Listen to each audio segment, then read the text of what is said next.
Vai começar o Indo Talk, o podcast. E fala galera das interwebs, @Valdirzera aqui novamente com mais um episódio do seu bom e velho podcast, o Indo Talk na área. Isso aí, mais um episódio do Indo Talk, você sabe que lá vem polêmica, né? É como diz lá o DJ lá do marido da Virgínia, bota o capacete que lá vem pedrada. E é isso aí, lá vem predada hoje, tá? Hoje nós vamos falar aqui de um bagulho que vai dar calafrios e muito nerdola incel, muito nerdola reacionária aí, vai tremer todo com esse tema aqui. No último episódio nós já falamos aí de coisas, né, que deixaram o nerdola puto. Nesse episódio vamos seguir nessa saga, é isso que nós queremos, é isso que esse podcast se preza, tá? É acabar com o dia do nerdola. Dessa vez vamos falar sobre quadrinhos e políticas, é isso mesmo, vamos falar sobre as HQs, né, a nona arte e política, porque nós gostamos de meter política em tudo, né? Falamos no último episódio sobre videogames e política, né? Hoje nós vamos falar sobre quadrinhos e política, é isso aí, né? Afinal, dá pra separar as duas coisas, né? O nerdola aí fica querendo, não mete política no meu quadrinho, é muita lacração. Mas é isso aí mesmo, cara? Ou nada a ver esse papo aí? Eu acho que é nada a ver esse papo aí. Mas quem sou eu? Eu sou só um leitor de quadrinhos, sou só um decenauta, né? Que não sabe nada, afinal de contas, quem é fã da DC não sabe nada de quadrinho, não tá com nada, né? Afinal, o lance é ser Marvete. Disse o Marvete, né? Afinal, eu não concordo com isso, mas vamos lá, vamos parar de enrolação. Você é uma pessoa que sabe do que está falando, que trabalha com quadrinhos, que entende a mídia de quadrinhos. Vamos chamar aqui meu amigo Victor, do coletivo Molotov HQ. Seja bem-vindo, Victor, ao nosso podcast. Olá, gente, muito prazer. Meu nome é Victor, né? Como o Valdirzera aqui já falou, eu sou roteirista e editor pelo coletivo Estúdio Molotov HQ, né? Eu também sou militante comunista do Partido Comunista Brasileiro, PCB, militante aí futuramente pelo coletivo cultural Vianinha, que é o coletivo do Partido para os Trabalhadores da Cultura, e eu também trabalho aí, né, organizando a categoria dos quadrinistas independentes e nacionais no coletivo Quadrinistas Univos, né, que a gente está aí sempre debatendo sobre a construção, né, de melhor qualidade de trabalho e qualidade material, né, para os trabalhadores do quadrinho nacional. Eu sei aí quem está ouvindo esse podcast pode gostar de quadrinho, pode conhecer já os quadrinhos que a gente vai falar aqui hoje. Porém, existe um cenário muito grande de quadrinho nacional que é bem interessante para a gente conhecer aí, inclusive. Eu acredito que a gente vai chegar nesse tema no meio do podcast. Aí eu fico muito honrado aí pelo convite. Já tenho sido convidado em alguns momentos para falar sobre quadrinhos, sobre política, por conta da minha própria trajetória, né, e do meu próprio trabalho, e eu fico muito feliz por essa nova oportunidade. Isso aí, valeu, Vitor. A gente que foi feliz aqui com você topar e falar com a gente, aí prestigiar o nosso podcast, né? Aí, sei que conheci o Vitor aí num outro podcast, muito pica também, muito foda, que é o Revolu Show, né? Aí eu vi o Revolu Show e falei, porra, tava escrevendo uma pauta exatamente igual a essa, os caras vão falar que eu copiei o Revolu Show. E aí chamei o Vitor também e falei, bora, porque é um bagulho que eu curto, não sei se dá pra ver aqui no meu cenário, mas tem um pouco de quadrinhos aqui, né?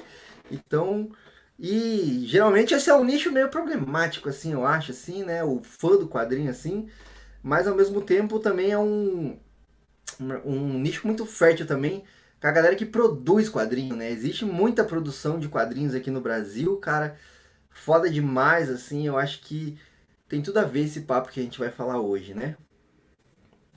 E o Vitor aí já deu a letra pra gente aí, já que ele manja de quadrinhos, né? Um pouquinho aí, trabalhando nesse cenário todo de quadrinhos aí, de produção independente do Brasil, que também, olha, dá uma salva de palmas aí, porque caralho, hein, meu amigo, que foda que é trabalhar aí com quadrinhos independentes no Brasil.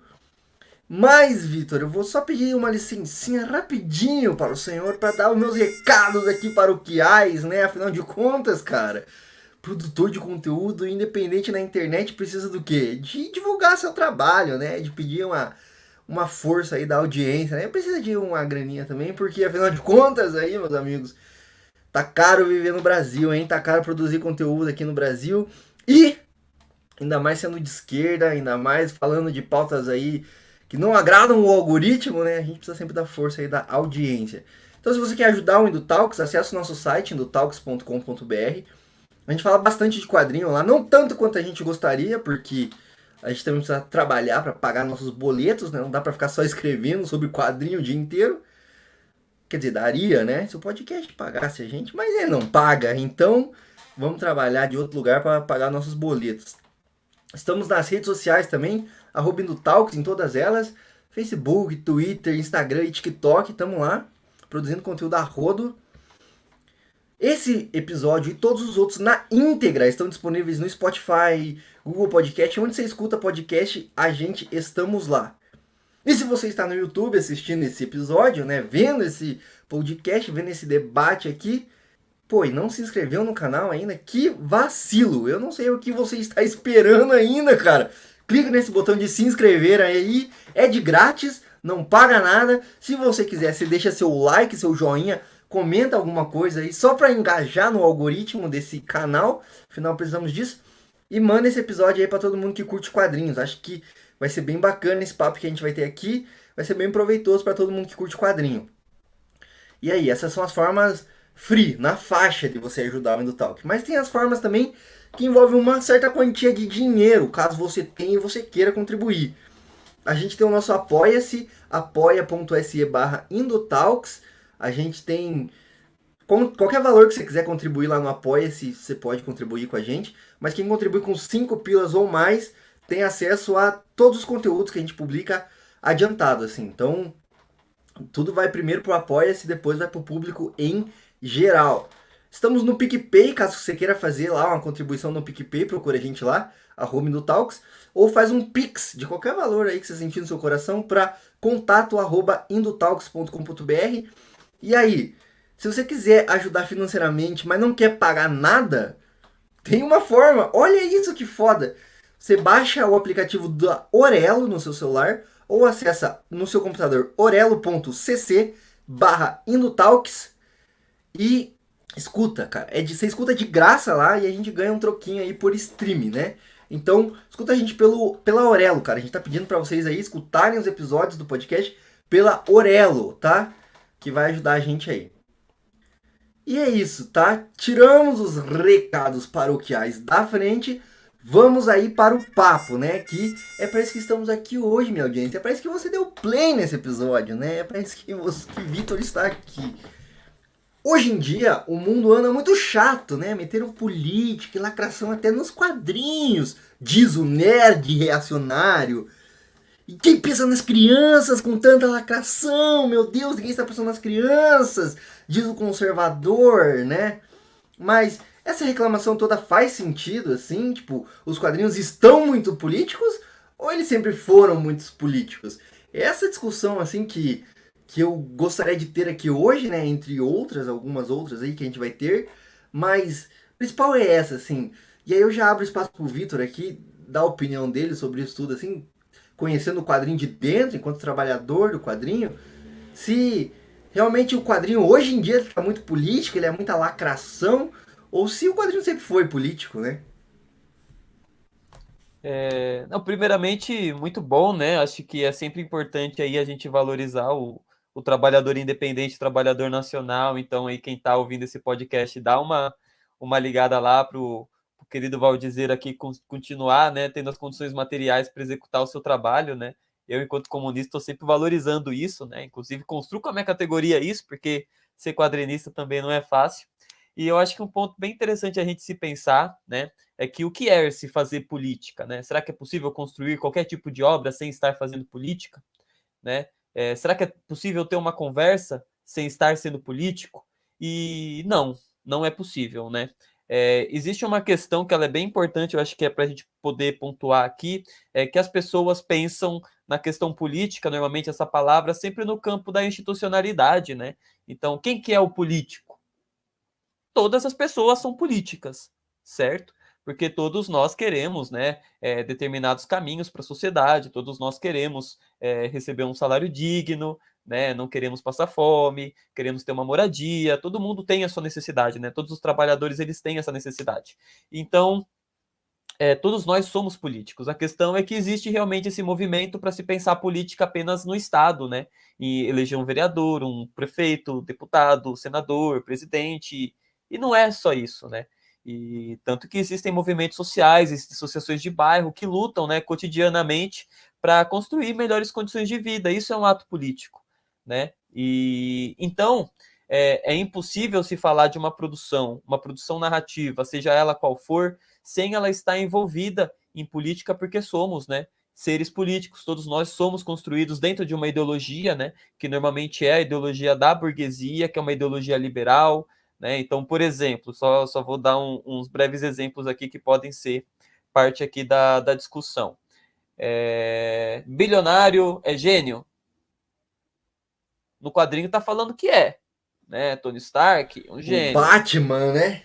O Batman é um gênio, mas quando a gente analisa materialmente na sociedade, né, a gente vê que isso não é algo concreto, né? O bilionário, ele se torna bilionário através da exploração do trabalho, através, né, de toda uma observação do que está sendo produzido dentro das universidades, através de outras pessoas, né, através de pesquisas que são. Geralmente herdando também uma fortuna da própria família, né? Assim. Sim, herdando ou tendo subsídio do Estado, que é um Estado burguês também, que a gente não pode esquecer isso. Então, só nesse ponto, né, a gente citou dois personagens aqui, mas olha como eles são extremamente políticos, né? Será que sei lá, só porque colocar é, um Batman negro é um ato político, sendo que o Batman em si, a construção dele já é envolta de política, entende? Então, tem muitas questões aí que a gente pode levar aí para o debate. Mas é interessante notar, né, que essa é uma reclamação que eu acho que em determinados pontos ela é até válida, de acordo que, como eu disse, todos nós estamos envolvidos dentro da ideologia, então a gente acaba reproduzindo uma ideologia que não é da nossa classe, que é uma ideologia da burguesia, por isso que eu digo que é válido nesse sentido, mas que o quadrinho, ele surge, né? Na verdade não surge, mas ele se populariza através do Super-Homem, certo? Então o Super-Homem ali na década de 20, ele acaba sendo muito importante para a popularização dos quadrinhos. Porém, quando a gente vai analisar o Super-Homem, ele nasce dentro de um contexto político, né, que é uma crise do capitalismo, que é a crise de 20, chamada Grande Depressão, né? O capitalismo é esse sistema maravilhoso aí que ele entra em crises cíclicas, né, por conta da sua forma, né, por conta da sua estrutura de superprodução e depois chegar num desgaste e não ter mais pessoas para comprar, daí existem falência, aí quem já tem um capital, né, quem é o rico bilionário aí, quem é o Batman, vai acabar comprando outras empresas, isso acontece na história inteira do capitalismo, né? Então, o Super-Homem, que ele é o personagem que populariza os quadrinhos, ele é o personagem que foi criado dentro de uma contradição do capitalismo, né, que é a crise em que os trabalhadores estavam, né, os trabalhadores americanos, nesse caso específico, né, porque ele é um personagem que foi criado por dois americanos, judeus, inclusive, e ele é um personagem que traz todo esse contexto, né, no início das suas histórias. Então é muito estranho ter esse tipo de fala que o quadrinho ele não é político, sendo que o personagem que popularizou ele vem de um contexto político, né? Ele debate algumas E outras questões, como principalmente a questão da imigração, né? Pode falar, Valdir, desculpa. não, mas desculpa te cortar aí, mas justamente também o próprio inimigo do Super-Homem é o bilionário, né? Tá ligado? O próprio vilão do Super-Homem é o Lex Luthor, que é um bilionário, né? Exatamente, exatamente. E essas questões de classe estão sempre colocadas dentro dos quadrinhos, né? Apesar de não ter um apontamento. Então, por exemplo, você falou do Lex Luthor, a gente estava falando do Batman aí, né? E o Batman é o bilionário, ele é o herói. E você pega os vilões do Batman, normalmente quem são? São pessoas que sofrem, né, algum tipo de doença mental, psicológica, né? É, que é uma minoria social também, que sempre foi marginalizada na sociedade, e principalmente, além disso, a grande maioria deles são trabalhadores, né? São trabalhadores, são cientistas. Então, né, qual mensagem que tem por detrás disso? Né? É total, essa mensagem fica meio confusa, né? Quando você cresce com o Batman, assim, porque E se você pegar os filmes até dos anos 90 assim, né? Tipo, puta, era uns caras que tava lutando contra aquecimento global, era uma cientista que tava tentando lutar contra a ganância humana para destruir o meio ambiente, assim, e de repente aparece um bilionário branco que senta porrada em todo mundo para garantir o status quo, assim, né? Tá ligado? Tipo assim, não vai mudar porra nenhuma, né? Tá ligado? É o capitalismo e é isso aí, né? Foda-se o planeta, né? Foda-se, tá ligado? E aí o cara resolve os problemas na porrada mesmo, sentando porrada aí nessas pessoas, né? Beleza. E aí, claro que sempre o filme, o quadrinho vai trazer essa questão de questionar os métodos do vilão daí, né? Que daí é uma outra questão que a gente vai, né? Mas enfim, é sempre o herói mantendo o status quo, né? Assim, da, da burguesia, da classe dominante também, né? E aí você falou uma parada interessante sobre ideologia, porque a gente tá sempre imerso em ideologia, né? Tipo, todo mundo tem uma ideologia, todo mundo tem ideologia, né? Reconhecendo ou não, querendo ou não e tal. Então esse movimento de tornar os quadrinhos apolíticos, assim, né? Tipo, sem políticas, limpar o quadrinho de política, ele é muito hipócrita também, né? É o mesmo movimento que vem com escola sem partido, né? É o mesmo movimento que vem com essas tentativas assim de tornar tudo apolítico, como se a política justamente fosse isso que você colocou, que é só lá ir votar a cada 2 anos, né? E tal, e é isso aí. Sendo que, na verdade, o que tá fazendo é uma imposição de uma ideologia vigente, né? Tá ligado? E esse que é o grande problema que eu vejo que muita gente não se liga quando diz que os quadrinhos são muito políticos, é porque não, eles não estão com a política e com a ideologia vigente, né? Esse que é o problema, assim, nesses casos, né? Eu enxergo assim. Sim, completamente. Antes de sair da questão do Batman, outro ponto bem crucial é que ele ele é muito forte, né? Quando a gente pensa na questão do liberalismo, é que ele traz sempre aquela resposta do tipo, você tá vendo como uma pessoa pode fazer a diferença? Olha só. Oh, se fosse gostoso assim, né? Se fosse Nossa, que fácil, delícia. né? Nossa, que delícia ia ser. E quando a gente pega assim os movimentos históricos, sempre foi a coletividade, né, que conseguiu realmente trazer transformações importantes para a sociedade. E é interessante porque ele é o cara que resolve, mas ele não resolve, né? Porque o problema volta. Ele prende Coringa, o Coringa volta, mata mais pessoas. Ele prende Coringa, o Coringa volta, mata mais pessoas. Então fica nesse cíclico, né? Porque ele realmente ele mantém o status quo e ele não pensa, né, no que resulta, né? Porque, por exemplo, tá, tem os personagens, foi até uma fala, não lembro o que, que falou para mim, mas falou, mas não. O, o Pinguim, ele é rico também, né? Mas aí eu falei, mas todo mundo que o Pinguim contrata é rico? Ah, não.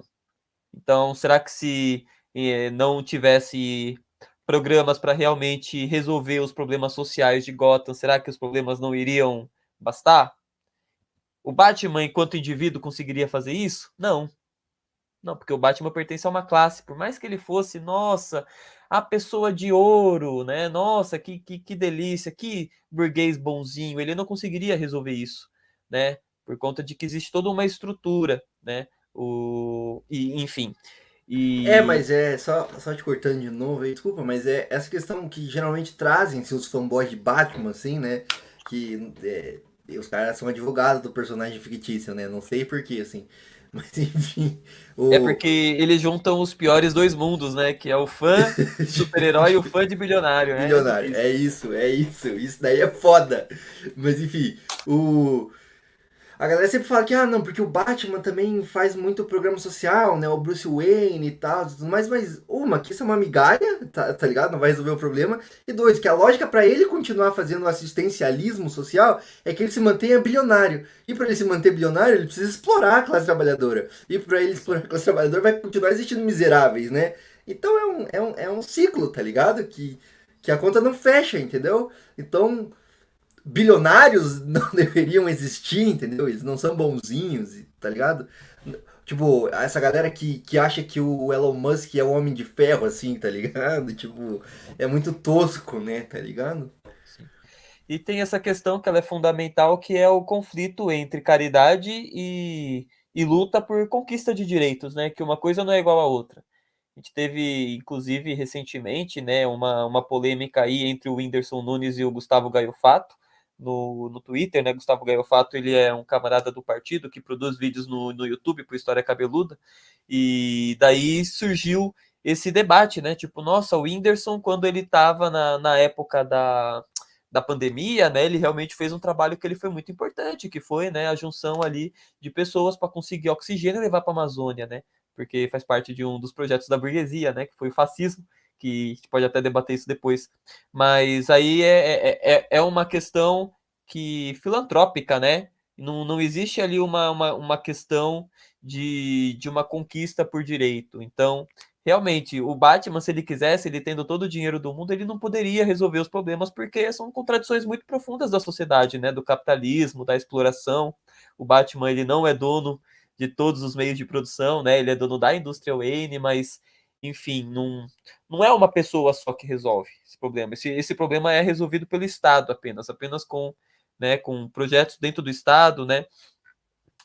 Criação de novas leis, criações de novas seguridades sociais, que a gente vai conseguir avançar e diminuir esses problemas, que é o problema da fome, que é o problema do desemprego, que é o problema da falta de acesso a questões básicas como moradia, como saúde, como educação, né? Isso tudo o bilionário não vai conseguir resolver sozinho. Isso tudo quem resolve é o Estado. A grande questão é que o Estado é burguês, né? Quem controla o Estado é a burguesia. Então existe uma questão muito complexa aí, né, para se debater, e de fato ele tem, né? Acho que até no próprio filme do Nolan mostra isso, que ele dava um dinheirinho ali, né, que devia ser uma migalhinha que escorria da calça Troco dele, de ele pinga, dava. né? Famoso troco de pinga. Isso, que aparece lá, inclusive, o cara se chama Robin no final do filme, eu esqueci o nome do personagem, mas ele Do aparece Joseph no Levi terceiro. Gordon, né? Que é o Isso. policial, né? De fato, não faz nem cócegas, né? Mas aí, então, pra gente ir avançando aqui no nosso debate, né? Eu queria entrar no primeiro bloco para falar sobre a criação e o status do quadrinho enquanto indústria, sabe? Enquanto, não só como forma de arte, mas enquanto indústria. Como uma indústria vital dentro da indústria cultural, né? Principalmente hoje, como quando a gente fala de universo Marvel, né? E falando em Marvel, né? Foi com a popularização justamente da Marvel que ficou descolado, né? Ler quadrinhos e gostar de super-herói e tal. Virou mainstream, né? Que a gente chama. Que caiu no gosto popular, virou de fato uma cultura pop, né? Não é mais só nerd hoje, né? É uma cultura pop. Mas com isso também eu enxergo que veio uma certa despolitização, sabe? Que é um fenômeno também, assim, que se a gente for entrar aqui, é geral, né? De todo esse neoliberalismo, esse avanço neoliberal aí dos últimos anos e tudo mais, né? Então quando a gente tenta fazer um debate um pouquinho mais aprofundado, sempre vem um nerdola para dizer que é lacração, que a gente está tentando colocar a política nos quadrinhos, sendo que, como você bem colocou, não tem como colocar, né? Ela sempre esteve lá, não tem como desassociar uma coisa da outra, né? Então, desde a escolha dos materiais a serem produzidos os quadrinhos, né? Tipo, do tipo de papel que vai ser impresso o quadrinho, quais histórias serão produzidas, né? Quais os temas dos roteiros, tudo isso é política. Portanto, eu acho que cabe a gente resgatar alguns elementos históricos para compreender melhor, né? Como que isso é político também, né? E aí o primeiro ponto desse bloco que eu queria trazer é a origem dos quadrinhos, assim. Porque a gente aqui no Indutalk tem uma série em 3 episódios em áudio falando a história das histórias em quadrinho, né? A gente foca principalmente ali no mercado americano, que é o maior, né? Assim, global. Mas falando justamente sobre a origem disso, né? E a origem do quadrinho, que a gente fala nesse primeiro episódio, é justamente essa, né? Começou como uma arte, como é que eu posso dizer assim, rebaixada, né, por algumas pessoas, assim, era visto como uma arte de segundo plano, assim, né, era tipo cultura dos pobres, assim, né, era coisa fuleira, ralé, assim, né, tanto que era impresso num papel que era uma qualidade horrível, as histórias não eram tão elaboradas como é hoje em dia, né, era tudo mais rápido, eram antologias e tudo mais. Então era tipo um entretenimento do pobre, assim, era um entretenimento do povão mesmo, né? As crianças proletárias que pegavam esses quadrinhos para ler, né? Porque não tinha acesso, porra, a um teatro, né? A uma cultura, assim, né? Tipo, tida como mais nobre, assim. Então, pegava o quadrinho, né? Que veio muito da herança das Pulp Fictions, né? E tudo mais. Mas, como você bem colocou, isso também estava recheada com a ideologia da classe dominante, né? Que é a burguesia, assim, né? Então, vou abrir para você aqui explicar pra gente como que se dava nesse começo assim essa contradição entre ser uma cultura popular das massas, principalmente das massas pobres, né? Mas e essa ideologia, né? Que você colocou aí, começo do Super-Homem também traz uma questão mais crítica, né? Mas tipo, era sempre o American Way, né? Nesse começo, assim, né? Era sempre o modo de vida americano, né? Então, pedi para você falar um pouquinho mais sobre essa origem dos quadrinhos, assim. Beleza, né? Você colocou um ponto que ele realmente é fundamental para a gente entender, que é a questão da burguesia enquanto é, mantedora dos meios de produção, né? Dos meios de comunicação. Então, não é à toa que a ideologia da burguesia está nos quadrinhos, porque os donos hoje, né? Dos quadrinhos, eles são a Disney, a Warner, né? Com muitos acionistas e etc. Então, é realmente fundamental a gente ter esse entendimento por conta de que é importante para a burguesia exercer o seu papel de dominação para a classe trabalhadora, ela ter essa dominação ideológica também, né? E a dominação ideológica vem através do filme, vem através do quadrinho, vem através da música, né? Porque eles dominam os meios de comunicação e, inclusive, quando surgem meios de comunicação que são independentes, né, pela própria dinâmica do capitalismo que a gente estava comentando, né, pelas próprias crises do capitalismo, muitas vezes esses meios independentes eles são absorvidos, né? Muitos dos personagens que estão na DC hoje não surgiram dentro da DC, eram de outras empresas que foram falindo por causa desses momentos de crise, né, e que eles compraram. Então, por exemplo, o próprio Super Choque, que é um personagem que eu gosto muito, ele não surgiu dentro da DC, né? Então, só usando isso como panorama. Mas a questão da Marvel é bem interessante pensar, porque os personagens eles trazem muitas das contradições do capitalismo, né? Quando a gente pensa no Homem-Aranha, o Peter Parker, ele é um órfão que é abandonado, né? Ele só é criado pela tia, né? Que é uma idosa, e a tia que é idosa e que é viúva, né? Então ele passa ali pelas questões do desemprego, pelas questões das próprias condições materiais, né, de se manter uma casa, porque a tia May não tem as condições, então ela está sempre preocupada com as contas do mês, né, com, enfim, todas essas questões.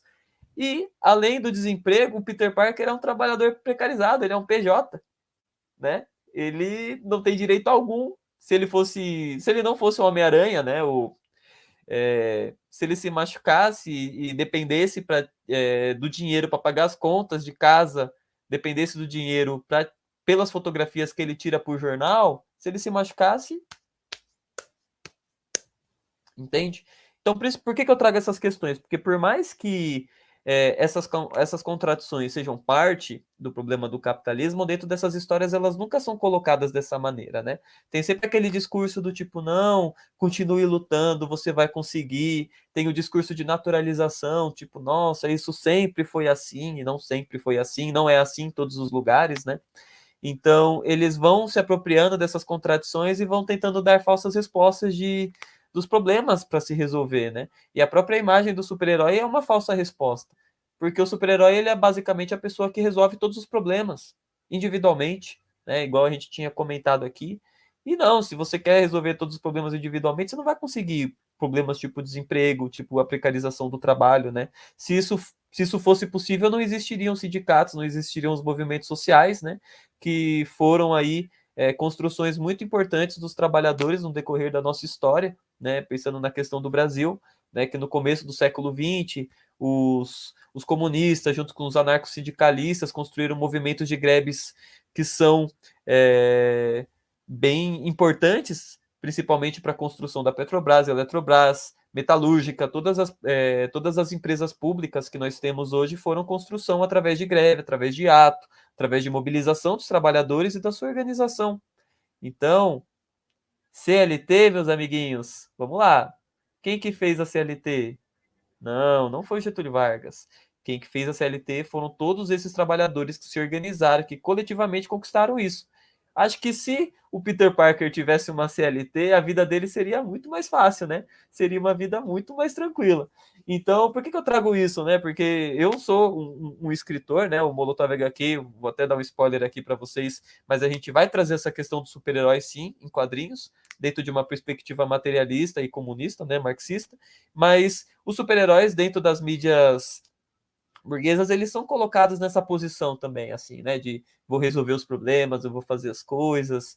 E quando eles são colocados na questão do coletivo, ainda assim, são pessoas especiais que se juntaram. Não é o trabalhador comum, né? Quantas vezes você já viu, então vamos resolver aqui, vamos juntar os trabalhadores comuns para resolver esse problema. Não tem dentro das histórias.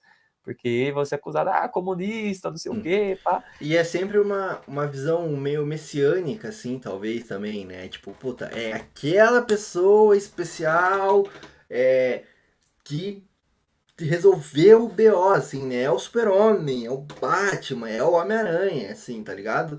Então é uma figura, tipo, escolhida por Deus, assim, tá ligado? Que vai resolver todos os problemas da humanidade, né? E aí acaba entrando também até na questão da. Você colocou da naturalização, mas também da inação, né? É tipo assim, então, como nós não somos especiais, nós não podemos fazer nada e bola pra frente, né? Tá ligado? É essa questão também, né? Eu sinto assim um pouco que traz essa inação, né? Tipo, esperar algum super-herói vir salvar nós aí, né? Tá ligado? E isso até dialoga bastante com uma visão ocidental, cristã que a gente tem, né? Que tem que ter um Messias, tem que ter um Salvador.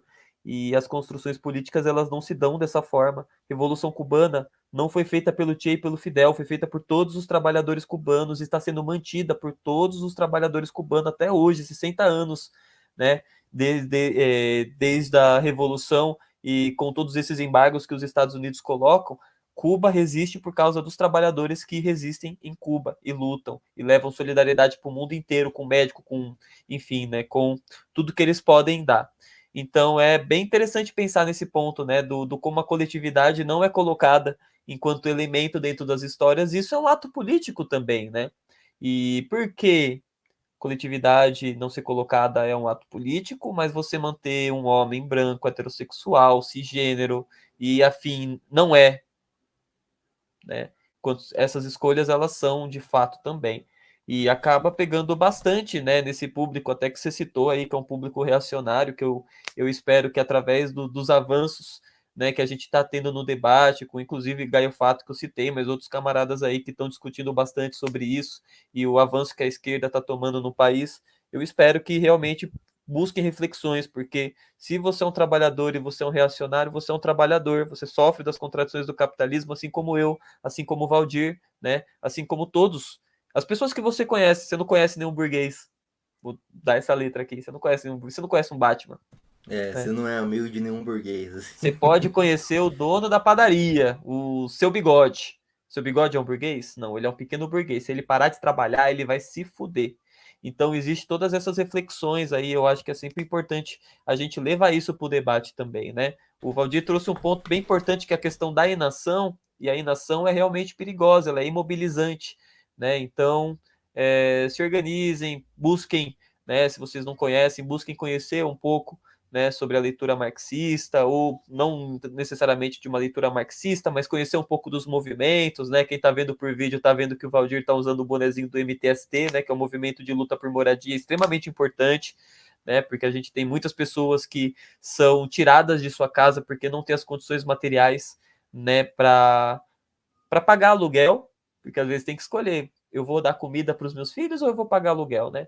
E a minha família já teve que fazer essa escolha e foi, tipo, muito difícil. Então, assim, o movimento social, ele existe por um motivo. Tem o MTST, tem o MST, tem tantos outros, né? E a gente sempre pode somar em algum movimento, não necessariamente um partido comunista. Por mais que eu espere que vocês somem no partido comunista, mas enfim. É... É isso aí, né? Total. E aí, falando, você trouxe a questão da ideologia nos quadrinhos também, e da questão do monopólio, assim, pra gente entrar um pouquinho nessa questão, eu queria falar disso mais pra frente, assim, mas pra gente entrar um pouquinho, como essa questão da ideologia, do monopólio, elas andam juntas, especialmente no quadrinho, né? Especialmente no quadrinho americano, que é o monopólio universal, basicamente, né? Na questão de quadrinhos, assim. É, e aí falar sobre o Comics Code, assim, que eu acho que é um exemplo paradigmático, assim, de como essa ideologia e essa questão política, mas econômica também andam de mãos dadas, assim, né? Porque a gente fala também nesse episódio que eu citei sobre a história das histórias em quadrinho, a gente fala dessa etapa que foi o Comics Code ali, que foi durante a era do macartismo, né, da Guerra Fria ali, foi basicamente uma censura, né, dentro dos quadrinhos, assim, autoimposta, assim, onde alguns temas eram proibidos, assim, basicamente, né, onde alguns conceitos não podiam ser falados, onde existia um órgão mesmo, né, de Estado, assim, que censurava histórias e quadrinhos e tal. Reacionário também, né? Reacionário para um caralho. As desculpas que foram usadas são sempre as mesmas, né? Tipo, aquela brincadeira que eu fiz no começo, é tipo, quem pensa nas crianças, é justamente essa desculpa que era dada, assim, né? De que tava corrompendo a juventude e tudo mais. Sempre essa desculpa, assim. Mas ao mesmo tempo, isso eu lembro que foi testado nesse episódio do Revolu Show que eu comentei aí, como foi uma desculpa para justamente essas grandes editoras irem quebrando as pequenas, né? E aí trazer essa questão do monopólio também, porque como você comentou, o grande burguês no momento de crise, ele tem como se safar, e aí ele vem justamente nesse momento uma oportunidade para ele comprar o menor e quebrar o menor, né? E evitar a concorrência, tá ligado? Aumentar seu monopólio, assim, né? Então, como que esse Comics Code, assim, além de ideológico, ele foi econômico e político também, né? Sim, porque a ideologia está sempre caminhando de mãos dadas com a questão econômica e a questão política, né? E é bem interessante pensar nisso, até a gente está falando do Estado burguês.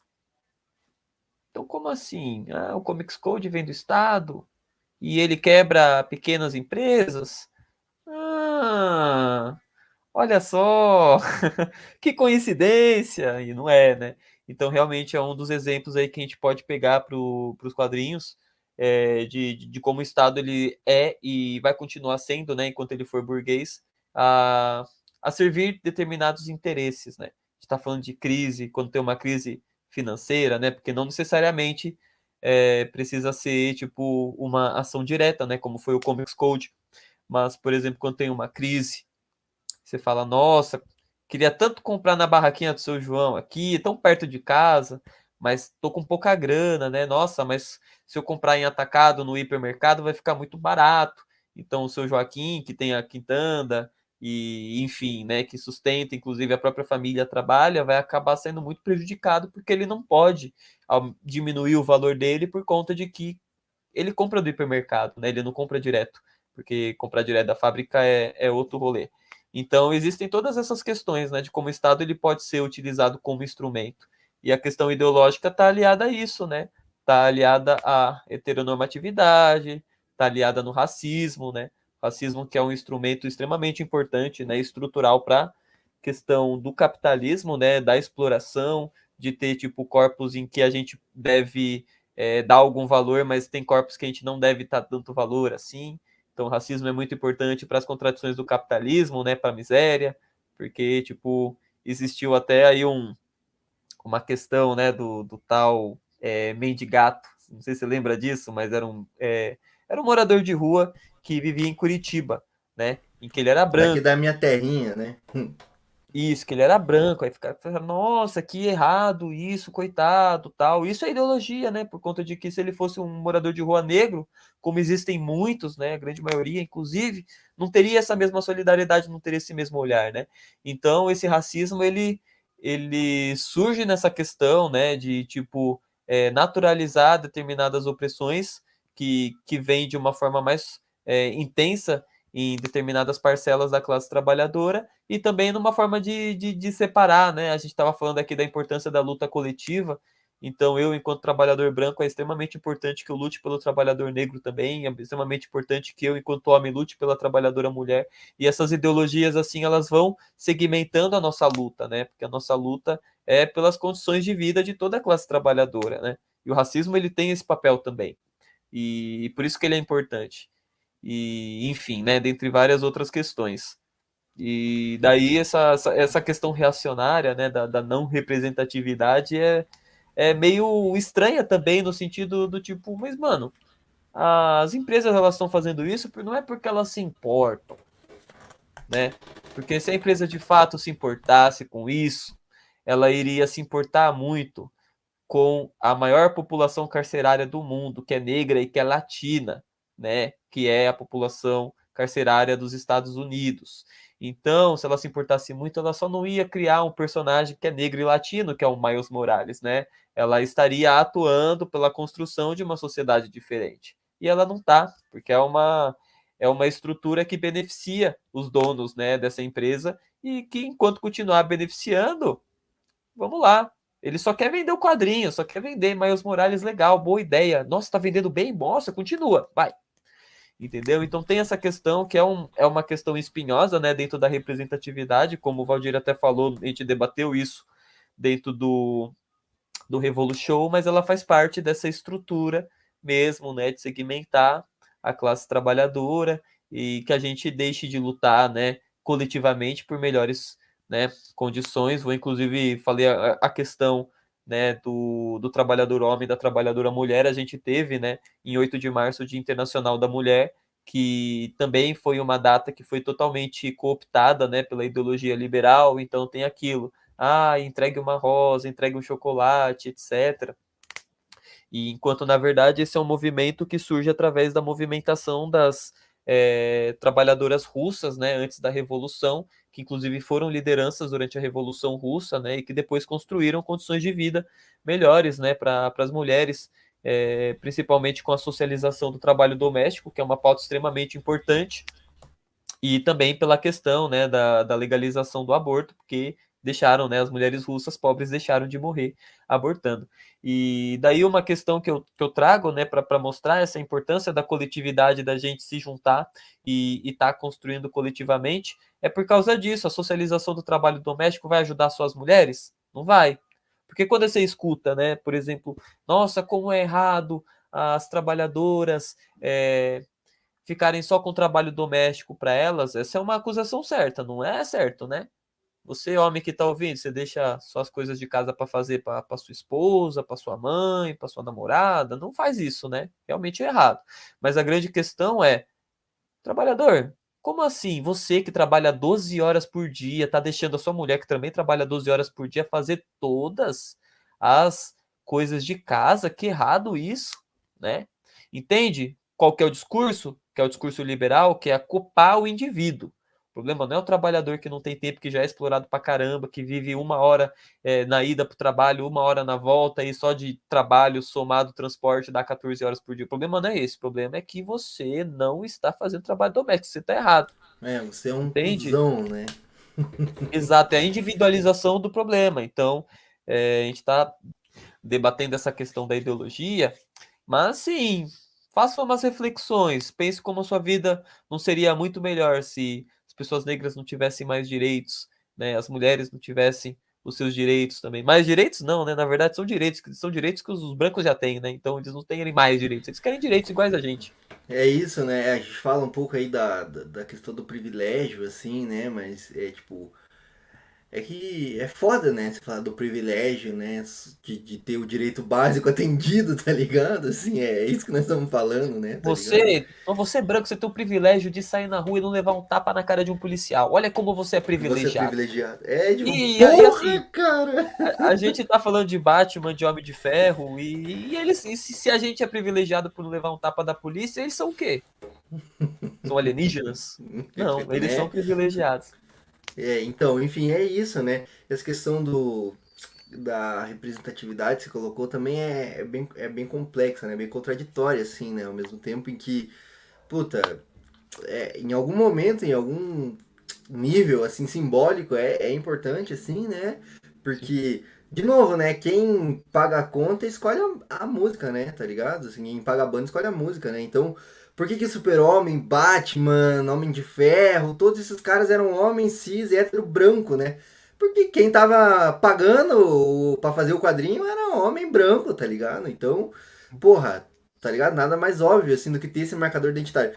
E aí você falou também, você comentou que, tipo, porra, isso também é ideológico pra caralho, a galera não enxerga, né? Mas é porque, puta, essa é a ordem, né? Essa é a lei do momento, assim. Aí quando é a ordem, fica uma ideologia invisível, né? E aí é o trabalho da gente, tipo, tirar o véu dessa ideologia e falar, porra, isso aqui também é ideológico pra caralho, né? Por que, que as coisas são como são, né? E resgatando um pouco aí do seu exemplo, acho que seu exemplo é muito bom da questão do pequeno burguês, assim. Porque, veja, assim, a gente ali, quando a gente. Nesse exemplo que eu trouxe assim, do Comics Code, a gente tinha uma editora muito foda de quadrinhos de terror, né? Que era a EC Comics, assim, que era uma editora que corria por fora, assim. Você tinha, naquele momento, assim, várias editoras, pá, cada uma tentando ganhar da outra, né? Aquela concorrência, né? Que liberal adora falar, né? Tá ligado? Ah, concorrência, livre mercado, os caralho, né? Até que veio Marvel e DC e de fato começaram a dominar o mercado, né? Tá ligado? Inclusive comprar as outras, assim, usando o estado burguês pra isso, né? Porque eu lembro que a DC processou uma caralhada de pessoas, inclusive os próprios criadores do Super-Homem foram processados pela DC, assim, por criar um personagem que se parecia com o Super-Homem, assim, né? Então esses caras que já eram ricos estavam usando o estado burguês pra dominar o mercado, né? Tá ligado? E aí, com o avanço desse Comics Code, assim, houve muito essa parada, assim, que eu enxergo, por exemplo, o exemplo da Amazon é perfeito para ilustrar isso, assim. Você tem vários mercadinhos locais, vários comércios locais, vendendo coisas no preço que eles precisam fazer para subsistir, assim, né? O mercadinho ali do seu Zé, da Dona Maria, tá vendendo coisas ali. Eles precisam vender coisas para ganhar dinheiro para pagar as contas. Aí vem uma Amazon, que é uma puta potência de fora, com uma grana do caralho, assim, e consegue fazer um bagulho que chama dumping, né?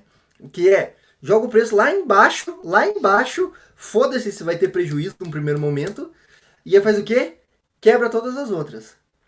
Quebra o mercadinho do seu Zé, da Dona Maria ali. Quebra, por quê? Porque eles não conseguem competir com o preço. E aí eu, que ganho um salário de fome, tá ligado? Trabalhando o mês inteiro. Eu olho pro meu salário e falo assim, pô, seu Zé é gente boa, né? Mas ele me cobra o dobro do que eu poderia gastar na Amazon, assim, pra comprar a mesma parada. Porra, vou na Amazon, tá ligado? Porque é mais barato. Porque aí eu tenho um pouquinho mais de dinheiro pra gastar com outras coisas. E aí eu. Todo mundo gosta de fazer isso, né? Porque afinal é a lógica. E o seu Zé lá, ó, se fode. Foi a mesma coisa que aconteceu aqui no Comics Code, né? Que é tipo assim, bicho, Marvel e DC, beleza, os caras têm muita grana pra se precaver judicialmente e tal, se proteger dessa porra, né? Agora a EC, por exemplo, essas outras editoras, se eu não me engano, a Charlton Comics também, foi uma editora que se fodeu nesse período aí, que é a dona do Peacemaker, inclusive, né, originalmente, assim, é, puta, não tinham condições de manobrar, assim, o Estado burguês, né, porque não eram tão, não tinha tanto cacife, né, não tinha tanto dinheiro, assim.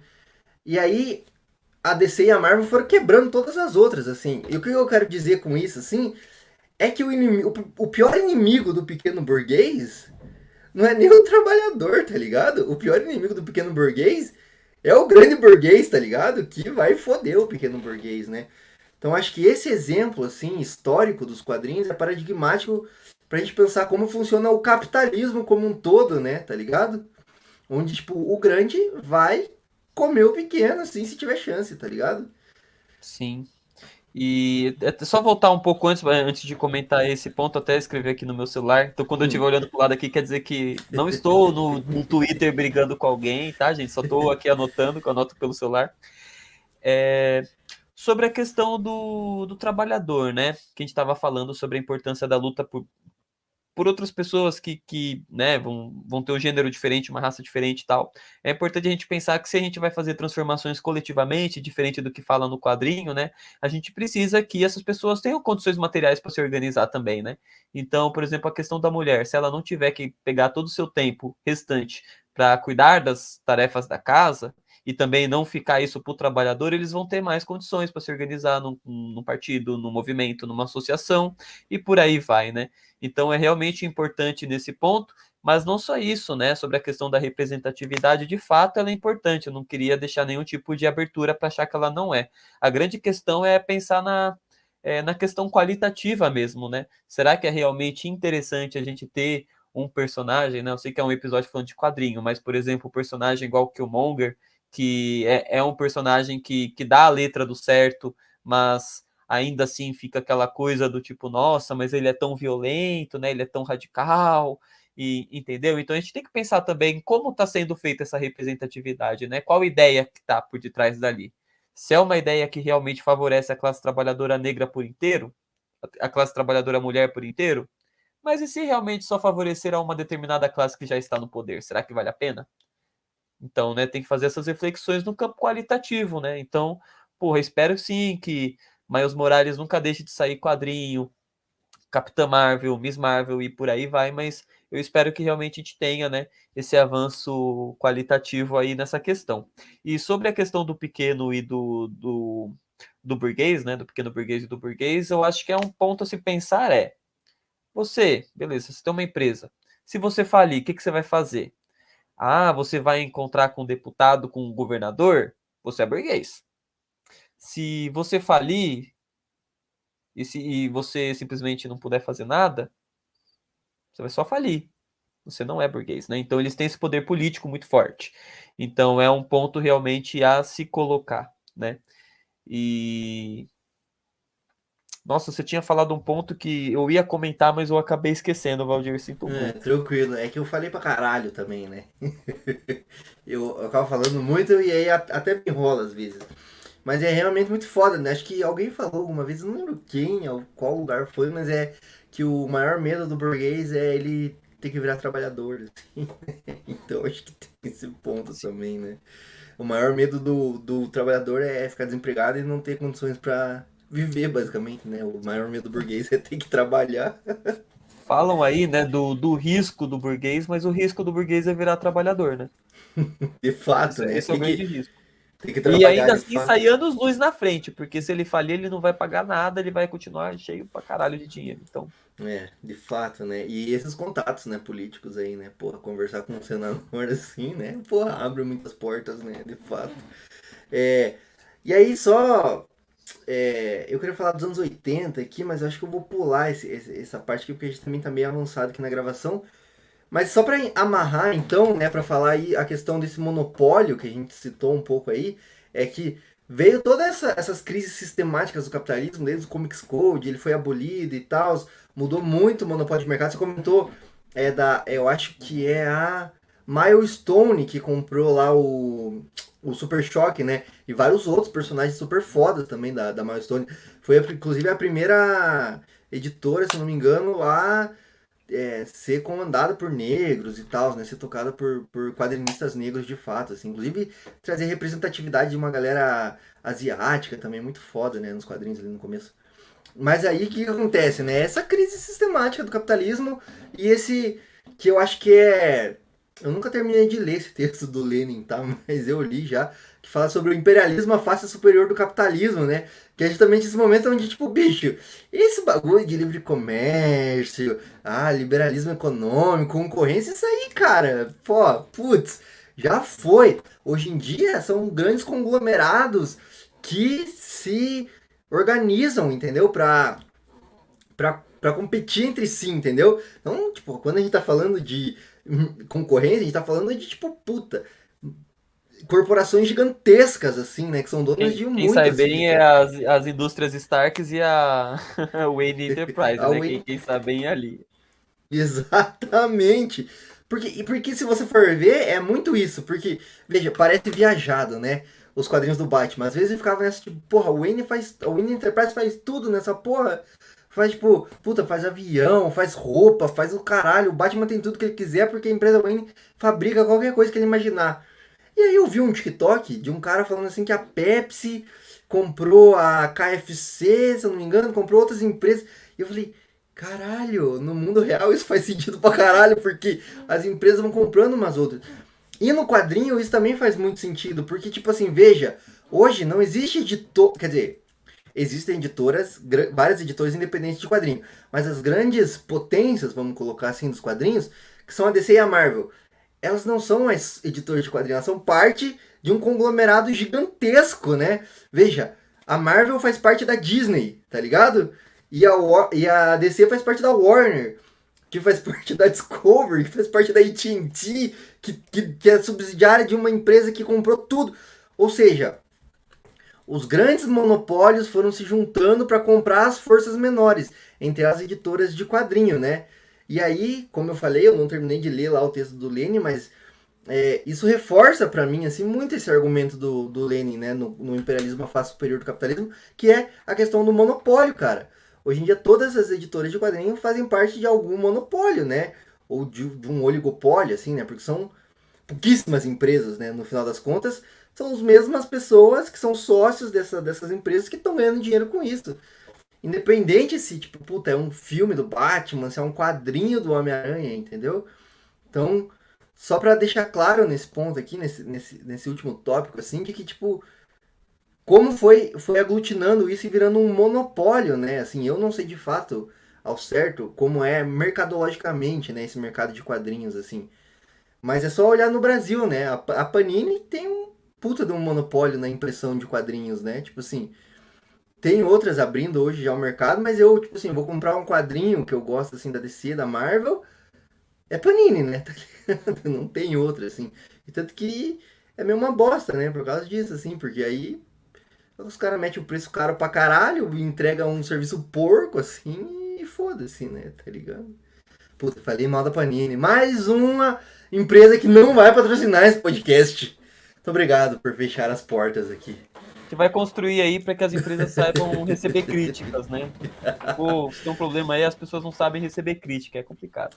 É isso aí. É isso aí. Não, mas então só pra amarrar esse último bloco, assim, né? Pra esse último ponto do bloco, assim. Como esses monopólios de quadrinho reforçam esse argumento, né? De que, tipo, basicamente não existe mais livre mercado, né? É tudo monopólio, né? De grandes potências financeiras também, né? Porque tem essa parte da financiarização também, né? E aí, abrir para você, se você quiser comentar sobre isso também. Eu acho que é um ponto até interessante para a gente pensar na ideologia, é que é interessante como esse assunto ele só vem à tona quando é alguma coisa que é diferente, né, do conservador comum, sabe? Tipo, quadrinhos que falam de ideologia, B de Vingança, Watchmen, Alan Moore, né, que é um assumido anarquistas, né?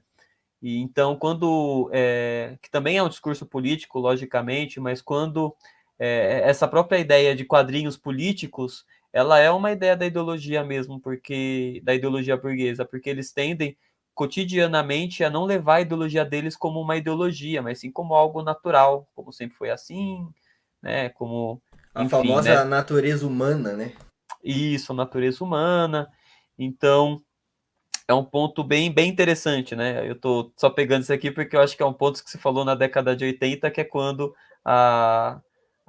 os discursos políticos começaram a ficar mais evidentes dentro do quadrinho, apesar de já existir X-Men, né, que fala sobre a questão do preconceito ali dentro das suas problemáticas, enfim, o Homem-Aranha, que também fala sobre as questões dos trabalhadores e das contradições, mas enfim, né, é interessante pensar em como essa questão, né, do próprio, que a gente estava brincando, do próprio cara que é mais reacionário, conservador, que gosta de quadrinho, entender determinadas produções como políticas e outras não, estão enfiando política, como também não é uma coisa só dele, né? Como realmente existe esse olhar. Tanto que eu participei de uma mesa que falaram, mas qual é o quadrinho político assim que você mais gosta? Aí eu falei, mas qual quadrinho que não é político, né? Porque fica nesse senso comum, né, de todos os trabalhadores. Tem quadrinhos que falam de política e quadrinhos que não, né? Então é É, tem importante quadrinho pontuar que não isso. é político, né? Como se existisse alguma coisa que não fosse política, né?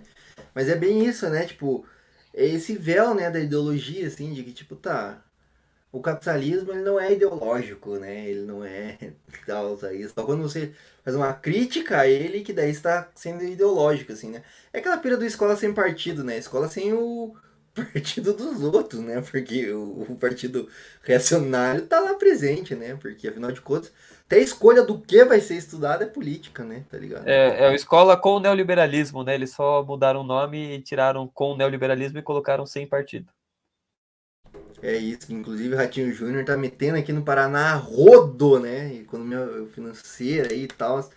Foda demais, cara. Mas então eu queria partir aqui para um segundo bloco aqui, onde a gente vai falar então sobre esses quadrinhos que são políticos, de fato, né? São quadrinho, né? Quadrinho que não é quadrinho normal, é quadrinho político, tá?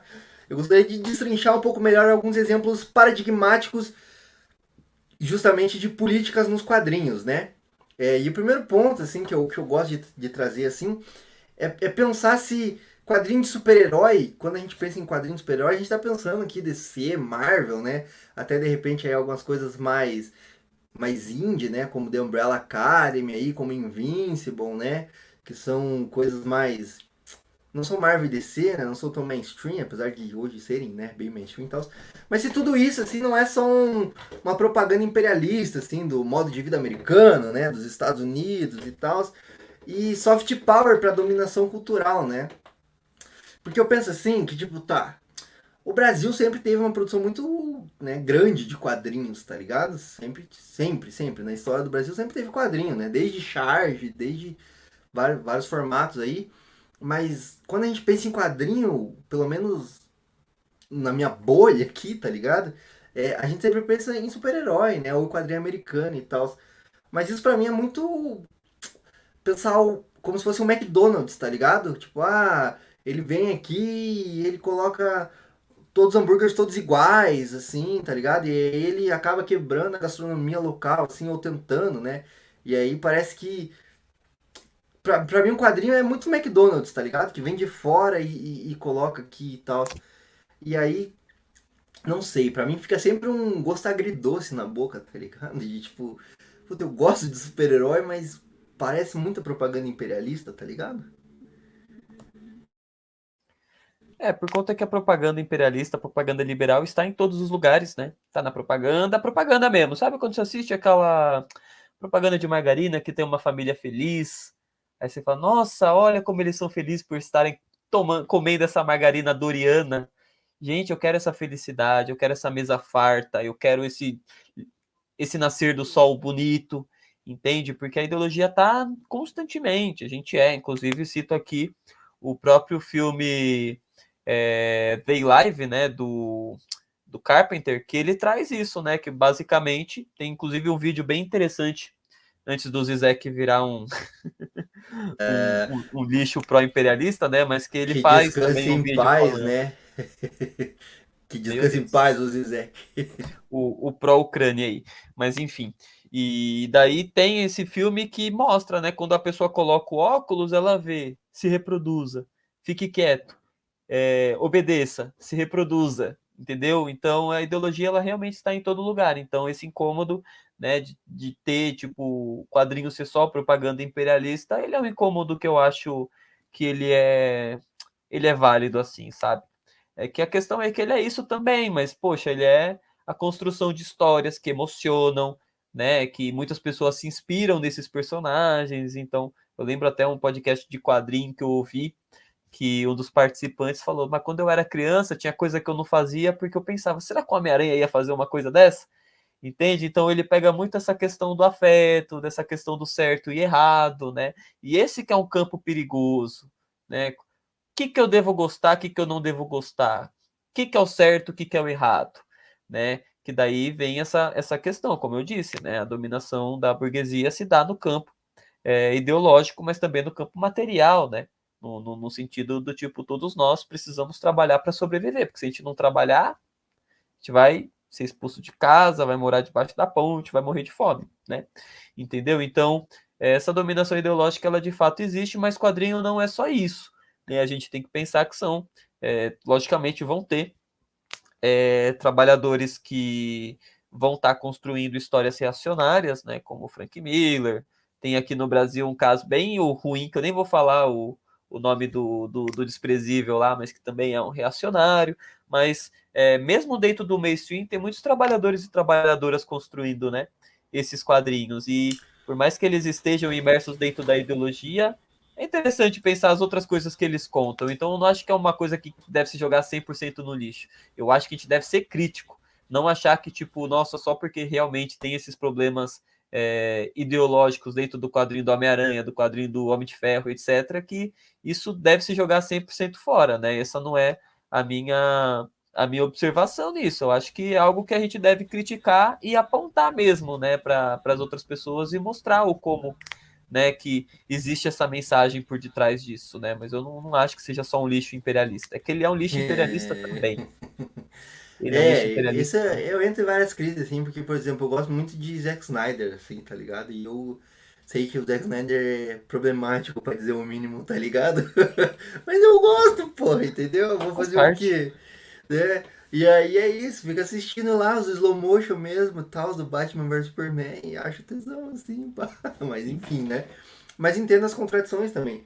E aí, achei legal também isso que você falou, porque aquela questão que a gente tava comentando até antes ali, da representatividade também, né? De tipo, porra, realmente, porra, um moleque assim, né? Um piá negro, olhar pra um Homem-Aranha negro e falar, porra, que tesão, um Homem-Aranha negro, tá ligado? Uma mina assim, tipo, porra, árabe, né? Que cresceu com a indústria cultural falando assim, toda a sua cultura, todo o povo é terrorista, vocês são o inimigo, pá, vocês têm que morrer. E de repente vê uma mina que ela é super heroína e ela fala, porra, que tesão, tá ligado? Tem outras perspectivas também, tá ligado? E que é Mas ao me... roteirizada por uma muçulmana também, né? Por uma mulher muçulmana. Que agora me fugiu o nome da roteirista. eu esqueci também. Mas, porra, veja como é foda, né? Veja como é foda. E só que, tipo, porra, ao mesmo tempo tem isso aí, tipo, o Pantera Negra, né? Chadwick Boseman, porra, foda pra caralho, assim, né? Mas, porra, o Pantera Negra é rei, né? Então, rei é monarquia, né? Tá ligado? Então, monarquia é um sistema de subjugação também das pessoas, né? Por mais que ele seja um rei bonzinho, né? Tá ligado? Tipo, Uhum. ele é um rei também, tá ligado? Tipo assim, né? Tá ligado? Então, qual que é os limites dessa representação aí, né? Tá ligado? Você colocou o Killmonger, né? O Killmonger dá a letra, assim, real pra caralho, assim, né? Mas volta sempre naquele ponto, assim, de tipo, ah, não, mas ele é do mal, né? Mas violência, nada a ver, violência, tá ligado? Tipo assim, os argumentos muito rasos, né? Então, tem essa questão da representatividade também, né? Que eu fico meio assim também. Eu acho massa, mas entendo a problemática dela. Tem umas limitações, talvez, também, né? De tipo, Sim. tá ligado? O Emicida fala uma parada parecida assim, tipo, pra cada Emicida, quantos moleque não morreram, tá ligado? Porque, tipo, só a representatividade vazia por si só não basta, né? Tá ligado? Sim, tem que se mudar toda a estrutura, né?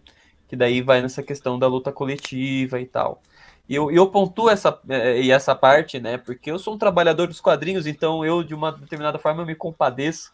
E não é só porque tipo, a ideologia dominante vai estar só apenas dentro do quadrinho mainstream, né? Não é. Porque se a ideologia dominante é a ideologia da classe dominante, a ideologia da classe trabalhadora é a ideologia da classe dominante. Então, não necessariamente porque você vai num evento de quadrinho independente, você vai encontrar apenas material super comunista, assim, né? Super revolucionário. E isso não existe, né? De fato. Por conta de que todo trabalhador tem ideologia burguesa, né? Porque ele cresce através da propaganda de margarina, igual a gente falou, através do cinema, através da música, através de vários outros meios, né? Através do jornalismo, através do que ele escuta no jornal. Então tem toda uma questão, né? Ah, isso aqui é meia hora do jornal, isso aqui é importante. Ah, isso aqui é 5 minutinhos, né? Então, esse evento cultural aqui, acabou. Então isso não é importante, entende? Então a ideologia ela é construída e não é algo simples ou individual, né? Que isso vai ser transformado, né? Algo realmente coletivo. E, enfim. E daí tem É, pessoas que estão no mainstream que estão fazendo um bom trabalho, sim. Você até é citei a isso Miss que eu, Marvel, ela é um trabalho muito bom, mas que vai é isso ter que eu as ia suas te contradições perguntar até. problemáticas. Isso que eu ia te perguntar até, do seu ponto de vista, assim, enquanto trabalhador do quadrinho mesmo, assim, né? Tipo, porque é, querendo ou não, você é trabalhador ali, né? Tipo, tá ligado? Se o editor não curtir muito o que você escreveu, assim, ele pega tua cabeça e você tá no olho da rua, né? Tá ligado? Eu Basicamente é isso. sou. Eu sou meu editor, isso então ninguém vai falar, não. Você não vai fazer quadrinho que fala sobre um partido comunista organizando a classe trabalhadora, não. Essa Justo, né? pessoa sou eu, né? Então não vai ter esse problema. Justo. Mas assim, dentro do mainstream, né? Não é todo mundo que tem essa sorte, né? Por exemplo, quando eu era mais piá, assim, o grande sonho, assim, todo mundo que lia quadrinho era um dia, pô, escrever uma história do super-homem, né? Então, tá ligado? Trabalhar para essas grandes editoras, assim. Hoje em dia muita coisa já mudou, né? Então, a galera quadrinista, inclusive, já acha um saco, né? Trabalha lá só porque, porra, precisa pagar a conta e aí quer escrever as próprias histórias, né? Por toda essa contradição também de direitos autorais, né? Você escreve essa história, mas você não é dono dela, né? Quem é dono é a empresa, tá ligado? E aí, tá ligado? Você vai se esforçar pra caralho, assim, pra descer, ficar lucrando em cima do teu bagulho, entendeu? Mas também essa questão de, tipo, se é possível dentro desse mainstream, assim, também colocar esses elementos que escapam, assim, da lógica dominante, tá ligado? Não sei o que você acha, assim, porque, pô, tem histórias que eu acho realmente fodas e críticas, assim, tá ligado? de autores fodas. A gente citou aí o Alan Moore, por exemplo, mas até hoje em dia tem outras pessoas escrevendo coisa foda, assim. E que, tipo, em algum momento escapa dessa lógica, né, da ideologia dominante, assim, né? Ou pelo menos faz algumas críticas a ela, pelo menos, né? Sim. Marvel, se você quiser me contratar para escrever o Homem-Aranha, tô aceitando, hein? Nossa, imagina a história do Homem-Aranha organizando a juventude, que delícia, mas não vai rolar, né? Eu faço essa piada aqui nesse ponto por conta disso, porque às vezes até quem tem esse alcance, né, para roteirizar, é porque realmente já tem um alinhamento político, né, da história, né, da história que quer ser contada, da história que precisa ser feita. Então, o próprio Alan Moore ali, né, por conta dele estar num campo mais do anarquismo e tal, e tipo, como eu até falei, né, os movimentos anarquistas no Brasil foram muito importantes, né, na luta pela conquista dos direitos e tal, mas enquanto estrutura para se debater, né, as construções de um novo mundo, a anarquia ela normalmente fica num campo, por exemplo, eu gosto de usar o exemplo do V de Vingança, né, que é uma história bem legal, que o V ele é um baita de um agitador, né, que ele destrói símbolos importantes, né, desde de monumentos até pessoas que são importantes do governo para realmente criar, né, uma mobilização ali, uma manifestação. E o V de Vingança agora é da Warner, né, mas na época era da DC, certo? Mas será que o V de Vingança ele realmente ele é um problema dentro da lógica capitalista? Se ele fosse, será que ele ia ser produzido? E eu me pergunto, tá, o V ele fez tudo isso e ele morreu. Desculpa o spoiler, gente, o quadrinho tem mais de 40 anos. O V fez tudo isso e ele morreu. Tá, e depois? Não tem Estado, não tem um exército permanente para cuidar daquelas pessoas, o que, que vai acontecer? Vai E é meio chegar um. paradigmático mesmo que a história acabe com ele não construindo nada, né? Tá ligado? Tipo assim, não Exato. é meio paradigmático? Meio E assim, sintomático? posso dar a letra aqui. Iria acontecer a mesma coisa que aconteceu na Comuna de Paris, né? Que é a invasão imperialista. Iria acontecer a mesma coisa que aconteceu após a Revolução Russa, que é a invasão imperialista. A grande questão é que os russos eles não destruíram o Estado, eles mantiveram e criaram condições para eles se manterem enquanto nação, né? Então o V de Vingança ele deixa esse ar assim do tipo as pessoas, acho que até uma das últimas cenas são pessoas em volta de uma fogueira, assim, até lembrando um pouco essa questão mais rudimentar, né? Mais primitiva do aquecimento, de se aquecer, né? E enfim, de volta de uma fogueira. Então, realmente são histórias que elas vão estar criticando o capitalismo, mas não vão dar nenhuma resposta. Então, não é um problema, né? O capitalismo se critica o tempo inteiro. Isso aí a gente não vai falar que não é. Porque, por exemplo, tem o problema do. Normalmente eles também dão sempre, né? Dentro dessas histórias, dentro dessas narrativas, eles muitas vezes não falam o problema real do capitalismo, né? Então é a superpopulação, é o problema climático, é não sei o quê, tudo muito jogado, né? Como se essas questões, fora a superpopulação, que é super besteira, né? Mas essas questões, elas estão sempre envoltas do problema do capitalismo. Então existe essa limitação mesmo dentro da crítica, entendeu?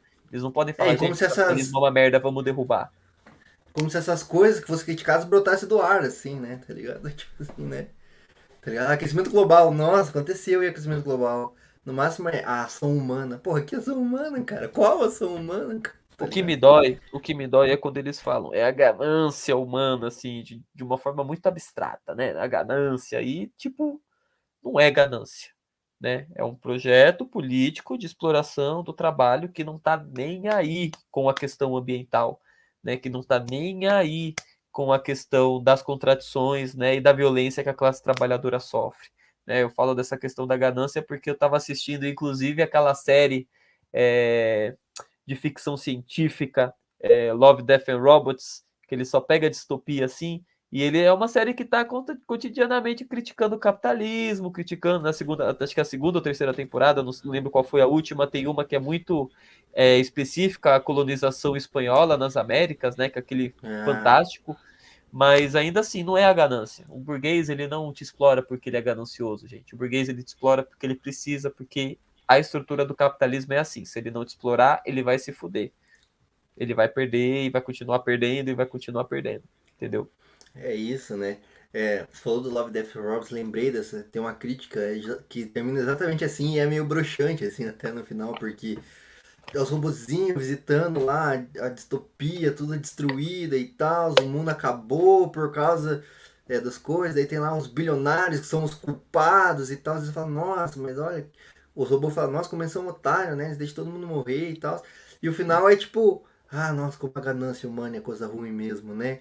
Tipo, não, mano, tava tão perto, so close, assim, tipo, de acertar o problema, né? Mas é isso também, é porque isso que você colocou, né? Tipo, o capitalismo se critica a todo momento. Eu lembrei também do aquela série de herói bem hypada aí agora, dos The Seven Boys. lá, The Boys, que é massa, inclusive. Mas é isso, tá ligado? É todo momento criticando o capitalismo, fazendo a crítica das megacorporações dentro da Amazon, que é uma megacorporação e que tá lucrando pra caralho com essa Uhum, crítica, né? Tá ligado? sim. Então, tipo, ao mesmo tempo que tem essa crítica, assim, quando se fosse realmente como se colocou um problema, não seria produzido, né? Tá ligado? Sabe? Tipo, não seria feita essa crítica, assim, né? Tipo, e ao mesmo tempo limita, né? Eu lembrei do filme do Batman agora, assim, que termina com ele super. é, Super liberal, assim, né? Social-democrata, fazendo até campanha pra prefeita democrata, né? Tipo, como se, puta, fosse isso, entendeu? A resposta, assim. E é sempre. É isso, né? O problema do mainstream é esse, que a crítica vai sempre ser podada, nunca vai ser profunda, né? E tudo mais. E que Apesar tem de ter quadrinhos a interessantes. competência e habilidade para fazer uma crítica mais qualitativa, né? Não vai ter espaço. Não vai ter espaço, de fato. Ou se tiver, E, né? A gente está pensando no mercado americano. Imagina se já é difícil encontrar comunistas aqui no Brasil, não tão mais tanto, né? Ou revolucionários, imagina como deve ser difícil encontrar lá, né? Que ali é o berço. A gente está falando da galera que inventa a ideologia, né? Que faz. Então a classe é, trabalhadora, eu imagino que lá está muito mais imersa. Apesar é, de eu vou, sofrer as mesmas contradições, né? eu vou abrir até um parênteses aqui. Eu fiz esses dias uma live comentando os filmes do Oscar, né? E aí eu falei justamente sobre o filme do Triângulo da Tristeza. Que ele tem o filme se passa em um navio lá, um cruzeiro super luxuoso para os bilionários, né? E aí o capitão ele é um comunista, né? Ele é um socialista, assim, ele cita Marx e Lenin em vários momentos, assim. Só que ele sempre nessa desculpa, assim, não sou comunista. Comunista é uma palavra muito feia, né? Uma palavra muito forte, assim, cara. Calma lá, eu sou socialista, eu sou marxista, né? Tipo, porra, cara, não, velho. Tá ligado? Só que tem esse ponto também, né? O macartismo foi muito forte lá nos Estados Unidos, Guerra Fria e tudo mais. Vou até dar um ponto aqui que também entrou em debate agora, foi na série do The Last of Us, né? Só para mostrar a Uhum. limitação quando existe a situação e a pontuação direta. Série do The Last of Us, eles chegaram simplesmente na melhor sociedade que tem para se viver, que foi apresentada até então, e eles falaram: comunismo é bom. Mas depois que eles saíram, 5 minutos depois, o Joel vira para Ellie depois de uma pergunta e fala: ah, mas isso só é possível porque o mundo não é tão complicado. Outro exemplo. Fred Hampton, Judas e o Messias Negro. Quem não assistiu esse filme, assista. Mas tem uma questão. Somos revolucionários, somos marxistas, fazemos trabalho de base, estamos organizados, fazemos não sei o quê. Mas o que, que acontece com esses marxistas? Né? Todos morrem. Então tem um olhar muito fatalista, né, da questão. Poderia até pegar o filme do Marighella, mas eu não assisti. É, eu Apesar também de ser não. militante do meu partido, eu É, não quis assistir, porque, enfim, né? Eu medo, né? acabei. Fiquei sabendo que tem um olhar aí para uma democracia abstrata, tal, não fiquei com vontade. Mas se você for pegar alguma produção, nunca vai ser da questão do socialismo no olhar lá para cima. Não, vamos construir, é isso mesmo. Nunca vai ser, sempre vai ser tipo, poxa, eles estão certo, mas. É isso, né? Conversei até com o Rodrigo Yanez aí, esses tempos atrás aí, e aí ele falou que a primeira censura é a censura financeira, né? Tá ligado? Eu fico, tipo, meter aí um socialismo e tal, assim, é... Porra, não pode, né? Tá ligado? Porque os donos do poder não vão deixar, né? Tá ligado? Assim, tipo, se falar nesse viés, assim, né? Então, tipo, o Hollywood e o Estado burguês não precisa nem pensar em censurar, tá ligado? os autores mais marxistas, os autores mais críticos, né? Ou até um pouco mais à esquerda, assim. O próprio mercado já vai fazer isso, né? Tá ligado? Tipo, calando essas vozes e tal. Mas o. Queria perguntar se a cena de quadrinhos independente, indie, assim, ela consegue escapar dessa lógica, assim, falando um pouco da cena de quadrinhos brasileira também, né? Porque eu sei que tem uma cena indie bem forte, né, de quadrinhos brasileiros, assim. Se ela consegue escapar dessa ideologia dominante aí, dessa propaganda imperialista também, né? Como que é essa cena independente aí? Olha, escapar eu acho que é uma palavra muito forte. Eu acho que tende a ser menos, né? Por conta que você tem realmente essa questão que ele estava brincando do editor, né? E tal. Então tende a ser menos, mas sim vai ter a questão da ideologia ainda assim. Eu conheço trabalhos assim que são fantásticos, que estão no campo progressista, né? Tem a própria editora Zapata, que é do. é, Nossa, me fugindo o nome dos meus amigos, meu Deus do céu. O Daniel Esteves, né? Que ele produz quadrinhos num viés mais à esquerda, progressista, né? Apesar dele estar ali num campo quase social-democrata, mas enfim, desculpa, Daniel, beijo. Tenho também o Rubens, né? Que ele produz quadrinhos autorais que estão no campo bem bacana também. Ele fez um quadrinho fazendo uma analogia ali com o fascismo, que ficou, né, ficou bem bacana. Ele também é marxista e tal. A gente tem alguns pontos assim, mas não necessariamente é igual a gente está falando aqui, né? Tudo quadrinho é político, mas quem debate política mais de uma forma mais escancarada são poucos, né? Desses grupos, mas tem produções muito valorosas, muito boas. E ao mesmo tempo que tem, né, uma galera que é mais reacionária, mas essa galera, assim, nem cola muito nos rolês independentes, assim, de feira de quadrinhos que rolam, né? É uma galera que fica mais na deles ali, porque eles sabem que se chegar não vai ser bem aceito, né? Porque, enfim, a movimentação independente do Brasil, ela tá muito mais no campo da esquerda. É que não é uma esquerda revolucionária, né? É uma esquerda ali que está no progressismo e tal, né? Numa social-democracia, Uhum. social-liberalismo, mas ainda assim não vai aceitar fascista, não vai aceitar, né? Um liberal de direita. Então, Justíssimo. realmente vão ter essas contradições, mas ainda assim tem trabalhos fantásticos, mas é naquilo que a gente estava falando, né? Tem o, poxa, gosto tanto do Fred Hampton, gosto muito esse filme é fantástico, mas tem a minha crítica, eu gosto bastante também, né? Do, do filme anterior a ele que eu falei, né? Que é da série do The Last of Us, né? Dessa situação. Eu acho muito bacana terem mostrado isso, mas eu tenho a minha crítica. E o mesmo vale para o quadrinho nacional, né? Tem muita coisa boa. Inclusive, estou vendo aqui tem a editora Guará, que também está no campo mais progressista, e tem o quadrinho do Denis Mello, né? Chamado. Ai, qual que é o nome? Peraí, deixa eu pegar aqui, me fugiu.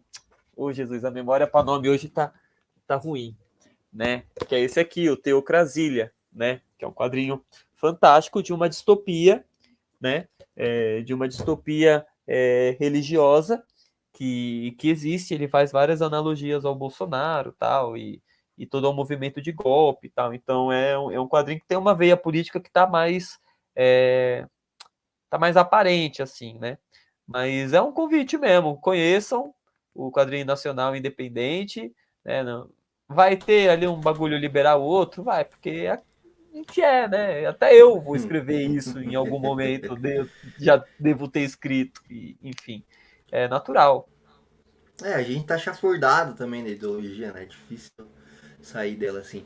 Mas eu queria te perguntar também, falando como é essa cena indie de quadrinho por dentro, assim, porque eu conheço bastante gente também que gostaria de ser quadrinista, né? Gostaria de. Mas como é, assim, essa questão de tipo, puta, você tem que abrir uma MEI, você tem que ser PJ, você é seu próprio editor, nascer na Índia é foda, mas ao mesmo tempo tem campanha de financiamento coletivo que dá uma ajuda, né? Como que tá o status, assim, dessa cena de quadrinho nacional? Uma coisa que eu posso afirmar para qualquer um que estiver ouvindo aqui, que a cena de quadrinho nacional ela é extremamente receptiva. Eu, antes de começar a produzir, eu e o Diogo, né, que trabalha comigo pelo Molotov HQ, a gente conseguiu conversar com vários quadrinistas que abriram muitas portas assim de ideias, né, pra gente, porque ela é muito receptiva, né? Tem inclusive aí uma pessoa que fala de quadrinho que fica falando aí de panelinha, etc, etc, né, que existe uma panelinha dentro dos quadrinhos, picuinha, né? Picuinha de quem não tá no meio, que não conhece de nada. Mas ela é muito, muito receptiva. Você chega no evento de quadrinho, você pode trocar ideia com o quadrinista na tranquilidade, perguntar o material, perguntar onde é que ele imprimiu, perguntar como é que são as condições e etc, né? O que eu posso somar dentro dessas questões é que existem muitas possibilidades, né? Vocês podem, né? Se você já sabe roteirizar, né? Você pode encontrar livros que falam, né, sobre isso. O que eu indico mesmo talvez sejam os livros mais básicos assim de roteiro de cinema, né? Foi onde foi a minha escola e tal, mas para roteiro, mas tá assim estudando sobre a questão da linguagem, então tem os livros básicos do Scott McCloud, né, que ele tem o Desvendando o Quadrinho, o Desenhando o Quadrinho e o Reinventando o Quadrinho, né? Esses dois primeiros eles acabam sendo o mais importante para a produção. Então, conheça da linguagem, estude, quando se sentir apto, né, a começar a produzir, colhe num evento de quadrinho ali na sua cidade, numa região próxima, troque ideia com os quadrinistas, porque existem possibilidades. A gente tem, eu falei do próprio Daniel Esteves, né? Ele tem a editora Zapata, mas, por exemplo, tem a editora Mino, né? De inclusive um camarada que participou comigo do Revolution, que, né, da companheira dele. Tem várias editoras pequenas, né, que recebem trabalhos, então você, né, em algum momento pode conversar com a editora, falar da sua ideia, assim, por cima, sem ter o trabalho publicado, mas, enfim, procurar as pequenas editoras, que existem muitas, ou você pode realmente fazer igual eu fiz, chamei o meu amigo Diogo, que mora aqui perto de casa, que também é comunista, que milita comigo, e a gente falou, vamos fazer quadrinho? Vamos, a gente sentou junto, estudou, pensou nas histórias, fez tudo, e foi chegar lá, trocou com os quadrinistas, descobriu mais coisa. Existem muitas possibilidades, ou se você sabe desenhar já e também tem as manhas de pensar histórias, criar, escrever, você também pode fazer por si só, né? Até falei do próprio Rubens, ele é um quadrinista, né? O Rubens Menezes, que ele faz o quadrinho e o roteiro, né? E ele produz. E existem possibilidades, né? O Valdir falou sobre a questão do PJ, abrem em alguns estados, né? Não todos, mas abrem editais culturais que é para produção, e existem muitos editais do meio dos quadrinhos, porém nem todos os editais que os quadrinistas conseguem entrar são de quadrinho, então tem essa questão que você tem que dar uma estudada, talvez falar com o trabalhador de cultura da sua cidade para saber como funciona os editais do município, mas, por exemplo, tentar também descobrir os editais do estado, que é importante também. Aqui em São Paulo a gente tem o PROAC, mas não são todos os estados que têm, né, esse tipo de edital. Então, existem muitas possibilidades além do próprio Catarse, né? Que é você chegar, construir o seu trabalho, fazer tudo certinho, depois que ele tiver encaminhado, você abre um Catarse, abre um projeto, e daí, né, buscar entender um pouco como é que funciona a dinâmica, né, do Catarse, abrir Catarses de outros quadrinhos que já existem, é muito importante, ver como eles são construídos, como é que eles apresentam o trabalho, como é que eles apresentam as recompensas, como é que eles se estruturam financeiramente, quanto tempo que o Catarse está aberto, porque isso é importante, porque se você abrir Catarse para um mês pode ser complicado, talvez seja melhor você abrir para mais, ou talvez para você já seja o suficiente. Tudo depende, né? Eu acho que eu falei dessa questão da receptividade do cenário dos quadrinhos, é bom se chegar e trocar uma ideia e ver, né, qual que é o seu projeto, qual que é o tamanho, se é um zine, se é um quadrinho de 20 páginas, se é um quadrinho de 100 páginas, enfim, chegar a trocar uma ideia e através desse contato, né, com os trabalhadores que já estão atuando aí no meio dos quadrinhos, chegar e ter uma resposta. Massa, massa. É porque eu vejo muita gente também do meu círculo, assim, querendo produzir quadrinho perdida, assim, também. Eu também já sonhei em me enveredar por esse caminho aí, né? Assim, quem sabe, né? Mas enfim. E aí, uma última pergunta, então, pra gente amarrar tudo isso que a gente tá falando aqui, diz respeito justamente a, aos trabalhadores dessa indústria de quadrinhos, né? Porque assim, veja, numa indústria como a americana, onde já existe uma estrutura, né, propriamente de uma indústria, né, bem estabelecida assim, isso, essas relações de trabalho já são mais visíveis e tal, inclusive sindicalização de trabalhadores já é mais estabelecido, né? Agora, num cenário como o do Brasil, assim, né? Onde você comentou que você é o próprio editor, de repente você é a própria editora, né? Que tem que fazer tudo, produzir, publicar, imprimir, ver com o fornecedor e tal. É, como fica essa relação, assim? Porque também é muito fácil nesse sentido cair na lógica do self-made man também, né? E do seja seu próprio patrão, do empreendedorismo, da meritocracia, né? Por exemplo, se você pensar no quadrinho nacional aqui Brasil, o maior nome que vem à cabeça da maioria da galera é o Maurício de Souza, né?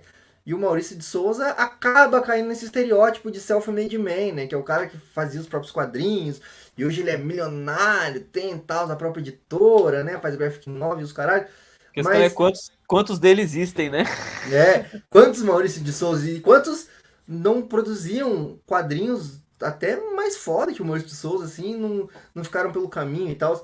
Mas como é essa relação, assim, entre sindicalização dos trabalhadores, sendo que você é a própria empresa, assim, a própria MEI, e coletivização disso, né? Porque eu acho que crítica é um desafio mesmo pensar nisso, né? Sim. O quadrinho independente nacional, ele existe há muito tempo já, né? Ele existe há décadas, na verdade. É que tem uma questão, principalmente para pensar nessa questão da indústria, é que toda indústria, para se construir, independente do que ela seja, ela precisa de capital, ela precisa de investimento do Estado, né? Então não acha que, nossa, olha só, é o Steve Jobs conseguiu dentro da garagem dele, né? Enfim, é tudo mito mesmo, né? Sempre teve investimento do Estado e tal. E para a gente realmente modificar as condições materiais dos trabalhadores de quadrinho no Brasil, existe essa necessidade também, né?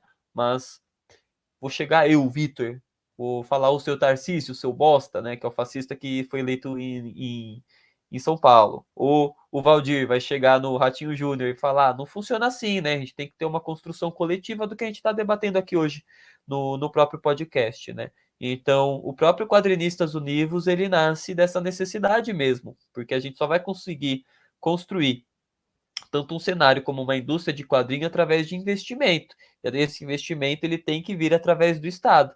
A grande questão é que o Estado ele não é dos trabalhadores, ele é um Estado burguês. Então, se a gente vivesse já no poder popular, ia chegar no Partido Comunista e falar: ó, nós somos todos esses mais de 500 trabalhadores, milhares de trabalhadores, né? Estou jogando 500 baixíssimo, tem muito mais quadrinista no Brasil.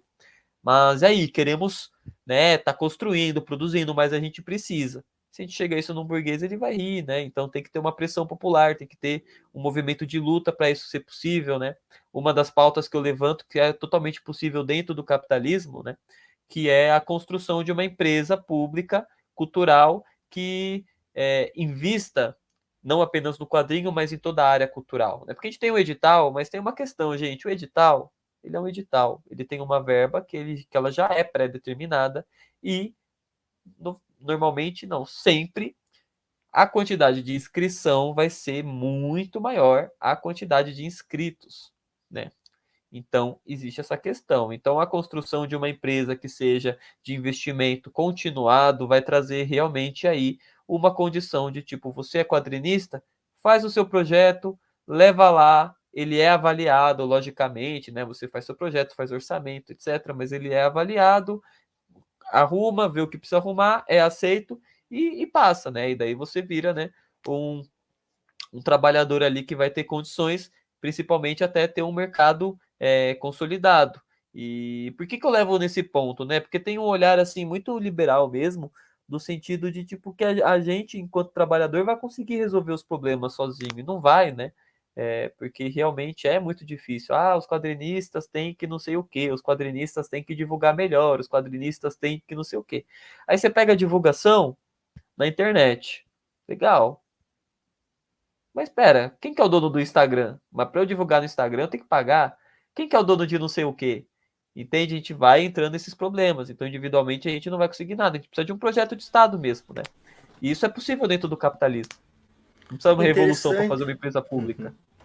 Não, muito interessante esse ponto, assim, até porque e de novo, sempre joga pro indivíduo, né? Tipo, a culpa de você ser um fudido é tua, tá ligado? Tipo, é só você se esforçar mais aí na divulgação do teu quadrinho que você vai fazer muito sucesso, né? Tipo, porra, Daí você vai pesquisar quadrinho no Google, porra, o que que vai aparecer, né, irmão? Não vai aparecer, tipo, nem não vai aparecer nem brasileiro, né? Vai aparecer tudo de fora, assim, só traduzido e importado pra cá, assim, mas também essa questão, né, de, tipo, qual que é a disparidade, assim, né, de um produtor de quadrinho independente daqui com, vamos lá, com uma Maurício de Souza, com uma DC, com uma Panini, né? Não faz sentido, assim. E também, porra, essa parada de ter uma empresa estatal, assim, é massa porque pode ter pessoas também pensando não só as histórias, né? Mas a própria mídia, o próprio formato, né? Tá ligado? E, tipo, porra, Evento. né? Pensando, tipo, várias coisas, assim, que, tipo, porra, se você tiver que, porra, pensar no teu projeto, na tua história, daí pensar em formatar isso pra um edital, puta, daí ver bagulho trâmite legal, daí, puta, ó, já se fudeu já, você não consegue pensar em mais nada, né, tá ligado?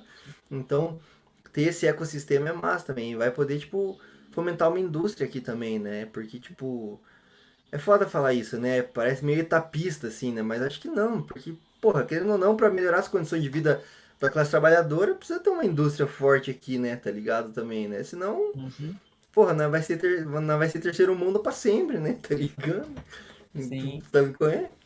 E tem aqui essa questão até que você jogou no Google, é porque realmente é importante que o mercado imperialista, principalmente estrangeiro, ele pode, né, o, o mercado nacional. Porque pensa, nossa, a Marvel conseguiu fazer bilhão em vários filmes, né? Mas quando você vai no cinema, Marvel, Marvel, Marvel, Marvel, filme americano, americano, americano, americano, não tem o cinema nacional, né? Se tivesse cinema nacional, fosse uma indústria, será que eles iam conseguir? Talvez só o Brasil não, mas se fosse, né, em todo o restante do mundo, entende? Não, fazer um bagulho tipo a China fez lá, né? De proteger o mercado interno, né? Tá ligado? Tipo, pô, como assim? Só vai vir filme gringo. Mas também a questão da sala de distribuição, né? A gente já falou aqui várias vezes, em vários episódios, assim, pô, é a IMAX, é o CI, é não sei o que, Cineplus, é tudo gringa essas porra. Você acha que uma parada gringa que já tem um lobby fudido lá com a Marvel, com a Disney, vai exibir um filme nacional aqui, tá ligado? Tipo, não vai. Aí você vai no final do ano, no cinema, é só Homem-Aranha, Homem-Aranha, Homem-Aranha, Homem-Aranha, Homem-Aranha, Star Wars, Star Wars, Star Wars e acabou. Não tem mais nada, tá ligado? E você pontuou uma coisa importante, né? E é por isso que eu falo, não uma empresa de quadrinho, uma empresa cultural. Porque o trabalhador de quadrinho, ele não é apenas o quadrinista. Ele é a pessoa que divulga quadrinho, é a pessoa que faz evento de quadrinho, é a pessoa que organiza evento de quadrinho, né? É a pessoa que, enfim, tem várias É o outras partes. youtuber que faz review de quadrinho no YouTube. Exatamente, entendeu? Então é o comunicador também, enfim, tem várias parcerias aí, porque a gente lá do Molotov, a gente tem uma espécie de cabine de imprensa, né? Antes da gente estrear um trabalho, a gente abre, né, para essa galera que é independente, que é nacional, a gente disponibiliza o quadrinho digital para as pessoas lerem, e daí a gente faz live e tal, para ajudar na divulgação também, né? E para estar fomentando o quadrinho nacional. Então é exatamente isso, é cultural, não é só para quadrinho não, é para cinema, é para literatura, é para teatro, é para circo, é para música, porque não é só o trabalhador cultural do quadrinho que está se fudendo não, né? Então percebe essa importância da organização coletiva sempre, porque eu não vou pensar só na minha subcategoria, porque a minha categoria é do artista, né? Mas a minha subcategoria é do quadrinista. Eu estou pensando em toda, e isso envolve muito, né? É um debate que eu sempre levo, que é do tipo, poxa, eu sou um quadrinista. Valdir, você tem dinheiro, você compra quadrinho nacional. Se você não tiver dinheiro, você vai comprar? Você vai preferir quadrinho nacional ou vai preferir comida? Que é o que você precisa para Ah, sobreviver. eu acho que eu gosto mais de comida do que de quadrinho. E de estudar. Referência a Hermes e Renato, desculpa. Mas exato. Então, existe uma questão do tipo: o trabalhador da cultura, trabalhador de quadrinho, ele não deve só olhar para a sua própria categoria. Então, a gente tem que estar organizado junto com os professores, junto com as enfermeiras, né, que estão lutando pelo piso salarial há bastante tempo. E a gente estava falando sobre a questão da representatividade. As enfermeiras, na sua maioria, são mulheres negras, né? São trabalhadoras de postos que ficam, né, em bairros. Então, educação, trabalhadores da saúde, trabalhador do transporte, a gente tem que estar realmente lutando coletivamente. Porque se esses trabalhadores tiverem condições materiais, não, não vai ter mais esse o porquê do tipo, nossa, eu vou comprar o arroz aqui no seu Zé, que tem a quitanda, ou eu vou comprar no hipermercado? Porque você tá bem, mano, você recebe bem, entendeu? Você não tem dificuldade, aquilo não vai te fazer diferença. Mas eu sei que vai fazer diferença agora, né? Pro Valdir, vai fazer para mim. Então, realmente, a gente tem que pensar coletivamente sempre, né? Que a condição de vida da classe trabalhadora ajuda a todos, né? Claro, claro, sair da bolha, assim. Eu queria fazer um comentário antes de você falar assim, é porque também muita gente critica, assim, essa pira de piso, de aumento de salário, como se fosse onerar o, o pequeno burguês, assim, né? O dono dos pequenos negócios, assim. Só que, na verdade, tipo assim, se o trabalhador não tem dinheiro suficiente para consumir as paradas que ele precisa, tá ligado? Quem que vai quebrar mais fácil, assim? É a Amazon? É o hipermercado gringo? É o Walmart que consegue abaixar o preço pra caralho? Ou é o seu Zé da Quitanda ali que, puta, vai ter que vender naquele preço e aí não consegue, se fudeu, pro trabalhador não ter dinheiro pra comprar dele. Desculpa, seu Zé, sua Quitanda vai falir, cara. Tipo assim. Então é foda, né? Mas outro ponto que você colocou aí é. Puta, eu esqueci, pode falar.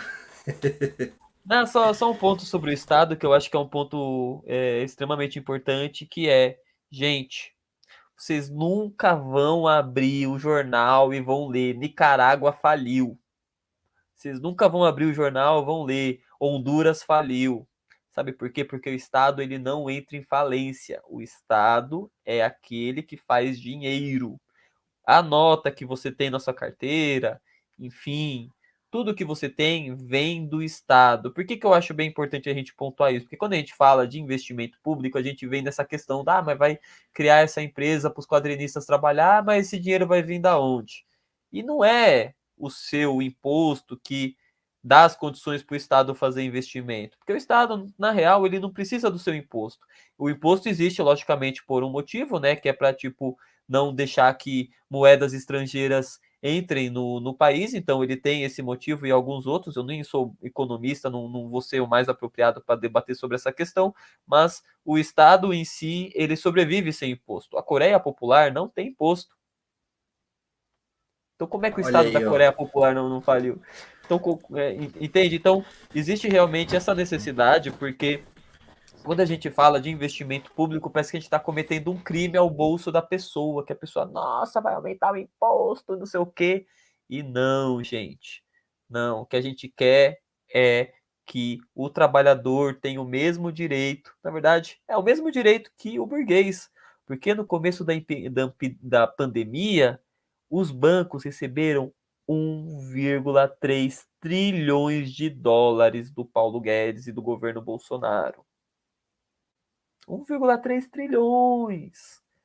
Entende? Então o Estado ele não entra em falência. O Lula hoje não vai acordar de manhã, vai tirar o, o casaco dele, vai ficar só com uma sunguinha e não vai entrar numa piscina gigantesca de moedas de ouro, porque o Estado ele não funciona assim. E eu acho importante pontuar e fazer piada, até para ficar fixado mesmo, sabe? Porque existe esse discurso liberal que não dá, tem que enxugar os gastos públicos, o Estado não tem a capacidade de fazer o quê, e isso é, no seu mais cerne, mentira. Eles mentem para você para que não tenha investimento na cultura, na educação, na saúde, no transporte que deveria ser público, que deveria ser gratuito, né? Porém, essa mentira, essa ideologia é construída cotidianamente e aí a gente acaba reproduzindo e pensando o Estado como se realmente fosse algo que fosse uma conta de casa. Porque é esse discurso sempre, né? Ah, mas pensa como se fosse na sua casa, mas não é minha casa, é o Estado. Né? O dinheiro que tem na minha casa, quem faz é a porra do Estado. Enfim. Esse é o ponto, né? O Estado não é a minha casa, caralho. Tá ligado? Tipo, porra, a analogia é a minha paixão, assim. Pensa o Estado como se fosse a sua casa. Cara, não dá, né? Porque não é a minha casa. Só isso. Mas você falou aí também, né, a questão de. É a luta de classes, né? Digamos assim, né? Porque enquanto a gente tá defendendo que tem que sim, tem que julgar os gastos públicos, porque o Estado tem que ser enxuto, eficiente e tal, tá lá Paulo Guedes dando $1 trilhão para banco. Tá lá o Brasil financiando o agronegócio. Como se o agronegócio precisasse da porra do financiamento, mas tá lá, mamando na teta do governo, né? Por quê? Porque é alta de classes. Porque se não investe nas paradas públicas que vai beneficiar os trabalhadores, vai investir na onde? No burguês, entendeu? Vai lá garantir o lucro do banco, né? Do patrão, assim, né? Daí é foda, né? Mas só pra amarrar, então, fechar, é, como que é essa questão, assim, porque eu acho que tem muito quadrinista liberalzão, assim, né? Quando você fala de, tipo, puta, criar uma empresa estatal, assim, ou sindicalizar, né? Não tem uma galera que fica meio puta, assim, fica meio de cara, tipo, como assim, pô? Você tá querendo regularizar meu bagulho aqui, deixa eu fazer minha fita, eu Quem ficar diria que eu milionário. queria que fosse apenas os liberais, viu? Mas sempre tem a galera, não, mas você tá jogando muito alto, vai com calma, vamos no edital. É que tem uma questão, gente. Na construção política, a gente sempre vai ter a pauta máxima. Porque se a gente tentar o máximo, a gente vai conseguir muito. Se a gente tentar muito, a gente vai conseguir o mais ou menos. Se a gente tentar o mais ou menos, a gente vai conseguir pouco. Se a gente tentar o pouco, a gente vai ter nada. Entendeu? Então a gente sempre joga lá para cima, né? Isso nem é a pauta máxima. A pauta máxima é a construção do poder popular, mas vamos, dentro do capitalismo, jogar como pauta máxima, né?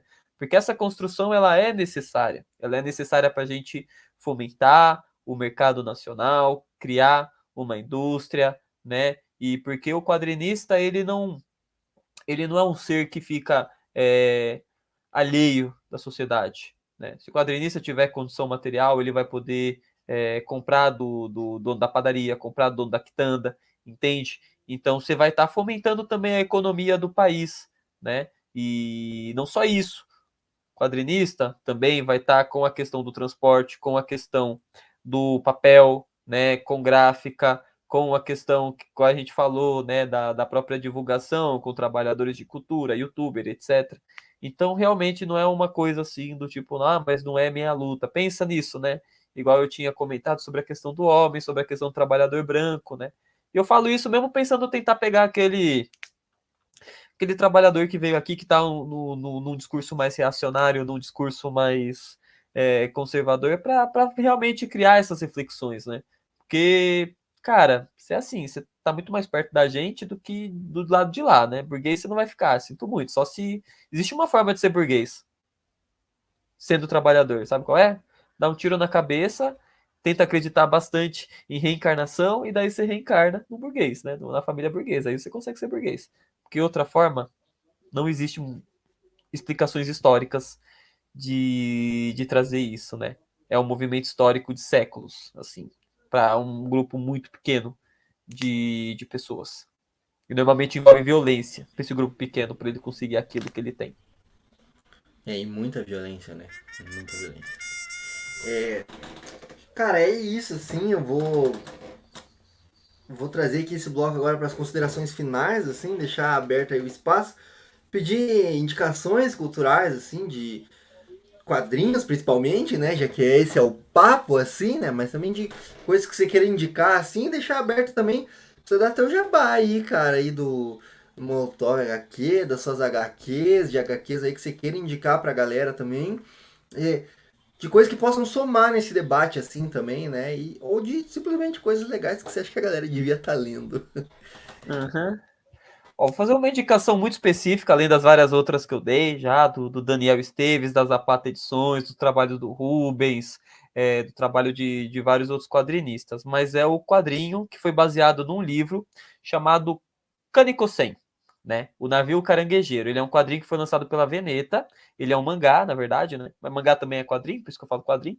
Mas ele é um quadrinho que foi baseado numa literatura da década de 30. Então vamos pensar na questão da história. Japão, década de 30, opa, eles estavam junto com fascistas, né? Porque eles eram fascistas também.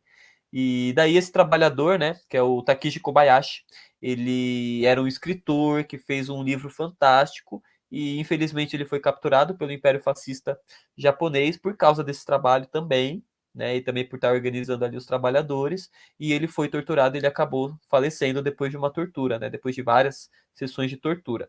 Mas esse quadrinho que é baseado nesse livro que saiu pela Veneta, né, ele vai contar a história de trabalhadores que eles trabalham em um navio caranguejeiro, né, na pesca, e são trabalhadores que vivem em situação completamente precária, né? Eles muitas vezes morrem durante o trabalho por causa dessas condições, eles dormem em um celeiro de pulgas, eles passam fome, passam frio, é uma desgraceira. E esses trabalhadores percebem, né, vendo um outro navio que, logicamente, né, esses trabalhadores eles não estavam por si só, tem uma pessoa da empresa que eles trabalham, né? Ele fica sempre observando assim se eles estão fazendo certo. Ele é basicamente o cãozinho da burguesia para a exploração do trabalho. Mas eles percebem que tinha um navio que estava com umas condições muito próximas do lado deles, mas esse navio ele acabou afundando, todas as pessoas acabaram morrendo, porque o navio deles não podia parar de produzir, precisava continuar produzindo. Então, para isso, eles deixaram esse navio morrer. E daí eles têm essa opção: ou eles vão morrer, né? Igual esses trabalhadores, em um momento ou outro, eles vão fazer uma revolução. E eles só têm essa ideia porque um pouco antes eles acabam encontrando, né? Um soviético e um trabalhador chinês. E daí eles têm essa troca de ideia, né? Dessa elevação da consciência de classe. Mas todo mundo tem consciência de classe, porque todo trabalhador sabe que é trabalhador, né? Você sabe que você é trabalhador. Você trabalha? Entendeu? Então eles vão elevar a consciência de classe e vão chegar no momento. Ou a gente faz a revolução, ou a gente vai morrer. O que a gente vai escolher? Então indica esse quadrinho. O Navio Quergueiro, ou O Navio dos Homens, não lembro como a Veneta traduziu, mas o título original é Konikosei. Massa, massa, massa. Excelente indicação aí. É, eu já tinha ouvido falar já, mas nunca li já. Inclusive fiquei curioso aí. Mas, então é isso, mano. Abriu espaço também pra você dar teu jabá aí, onde a galera te encontra, onde encontra teus quadrinhos aí, né? E qualquer recado finais aí que você queira dar aí pra audiência. Valeu! Gente, vocês me encontram no Instagram. Eu tô como vix.gariba. Gariba por causa do Garibaldo da Vila Sésamo, né? Aquele pássaro amarelo, mas enfim. E também eu vou pedir para vocês seguirem o Molotov HQ, que vocês encontram como @MolotovHQ, né? Lá nós temos 2 trabalhos já publicados. Um se chama Assalto ao Útero, que vai contar a trajetória de uma trabalhadora, né, de material reciclável, que ela está grávida, e é uma história que fala sobre retirada de direitos. Não vou falar muito porque é para não dar spoiler, né? É um quadrinho curto de 20 páginas.